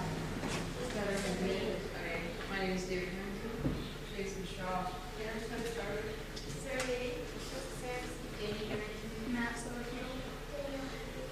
Larry Speaks, Marshall Gray, Brian McCann. John Gold. And they come from as far away as Arizona and as close as George Freeman as huh? Arizona, Oklahoma. You don't get the distance prize. What I did is I gave four of them some specific questions, and I'll ask them to give their thoughts about that question, and then have the other kids kind of chime in with their own ideas related to the same question. So, Erin, why don't we start with you? Okay. Erin's question was, what is it that she's learned about old-time fiddling by being here? Right? I learned that fiddling old time taught on a one-form basis is better because that's the way that it was learned back in the 1800s, and I think the tradition should be carried on because you have more feeling for it that way. More feeling for it? It's not like just reading a piece of music and playing the notes. You understand what the person is doing, and you feel the way he feels when he plays it. So you think you learned the tune a lot differently than you Okay, does anybody else want to deal with that question? We're all going to be shy at this moment.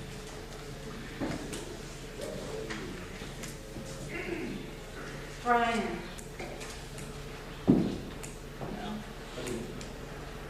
No thoughts on that? Danielle, you were talking yesterday about one-on-one and old-time fiddling. You want us to talk a little bit about what you said yesterday? How about learning styles and stuff?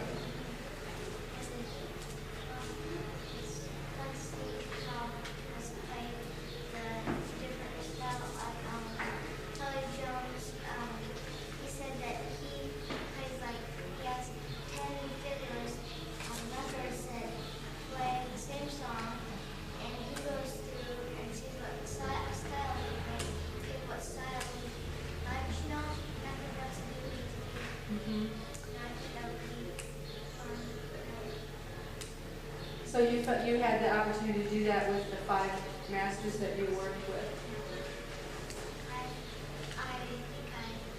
I heard 3 of them play it and none of them played it the same. So it was fun. What they all sounded like. Anybody else? Teresa?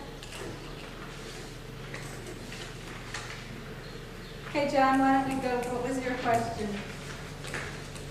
What did you learn about different styles? We're different. Very good. There's a whole bunch of styles, different styles. Everybody has their own style. I think if you learn, the way this guy plays it, the way this guy plays it, put it together, you have a third style. That's better what you have before. So you think you sort of, it helped you figure out what your own style is? A little bit. Anybody else?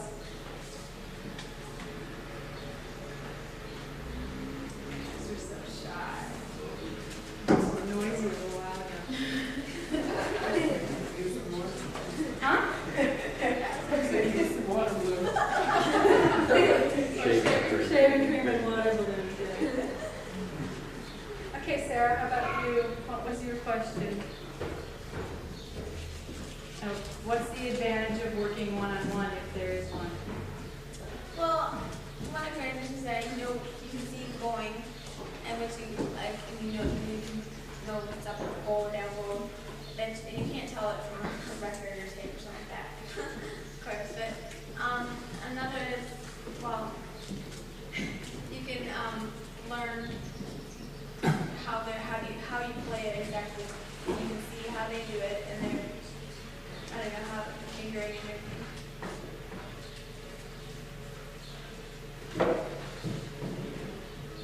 Who else wants to talk about one-on-one versus groups? The one-on-ones, you're not worried about the other person, to what he is playing and everything, and they're more worried about you. And if you go to a one-on-one, they're paying close attention to you, not to the other person. Like if you go to play something, it wouldn't bother you as much. If you messed up, it wouldn't embarrass you or anything as much.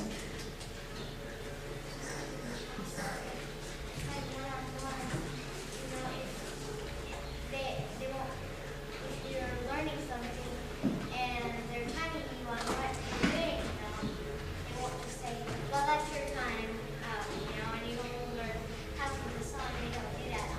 You go the whole hour to yourself. And they don't just say, well, that's it for your time. We always come back to that, but I don't know if I have time. But it's depending on what you get the whole.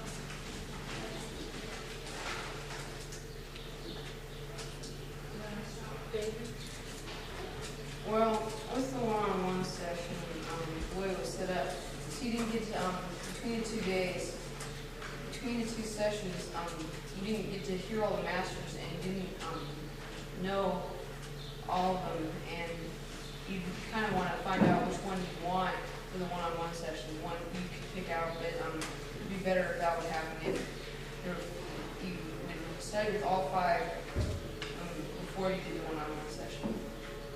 So then you have a choice of who you want to work with. Instead of like we tried 3 masters and then pick one of the 3.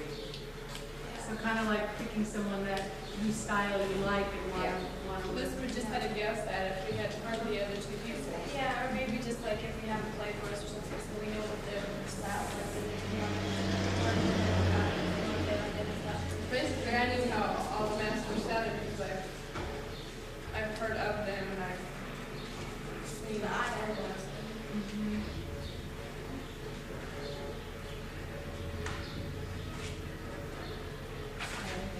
Jared, how is your question? Oh yeah, how do you learn tunes? What's the best? What works best for you? Learning new tunes. Learning new tunes, you've got to get it in your mind what it sounds like, and you just got to be willing enough to do it, and if you try hard enough, you can learn almost any song if you try hard enough. And what's supposed to be is get the beat down first, and then think about all the notes. So how do you do that? First of all, you just learn through songs, and I used to go down to learn my dad's learning, he played the guitar, so I played along with him, got the beat down before I worried about getting on my notes just perfectly. But you have to have a melody in your head first. Yeah. It's easier.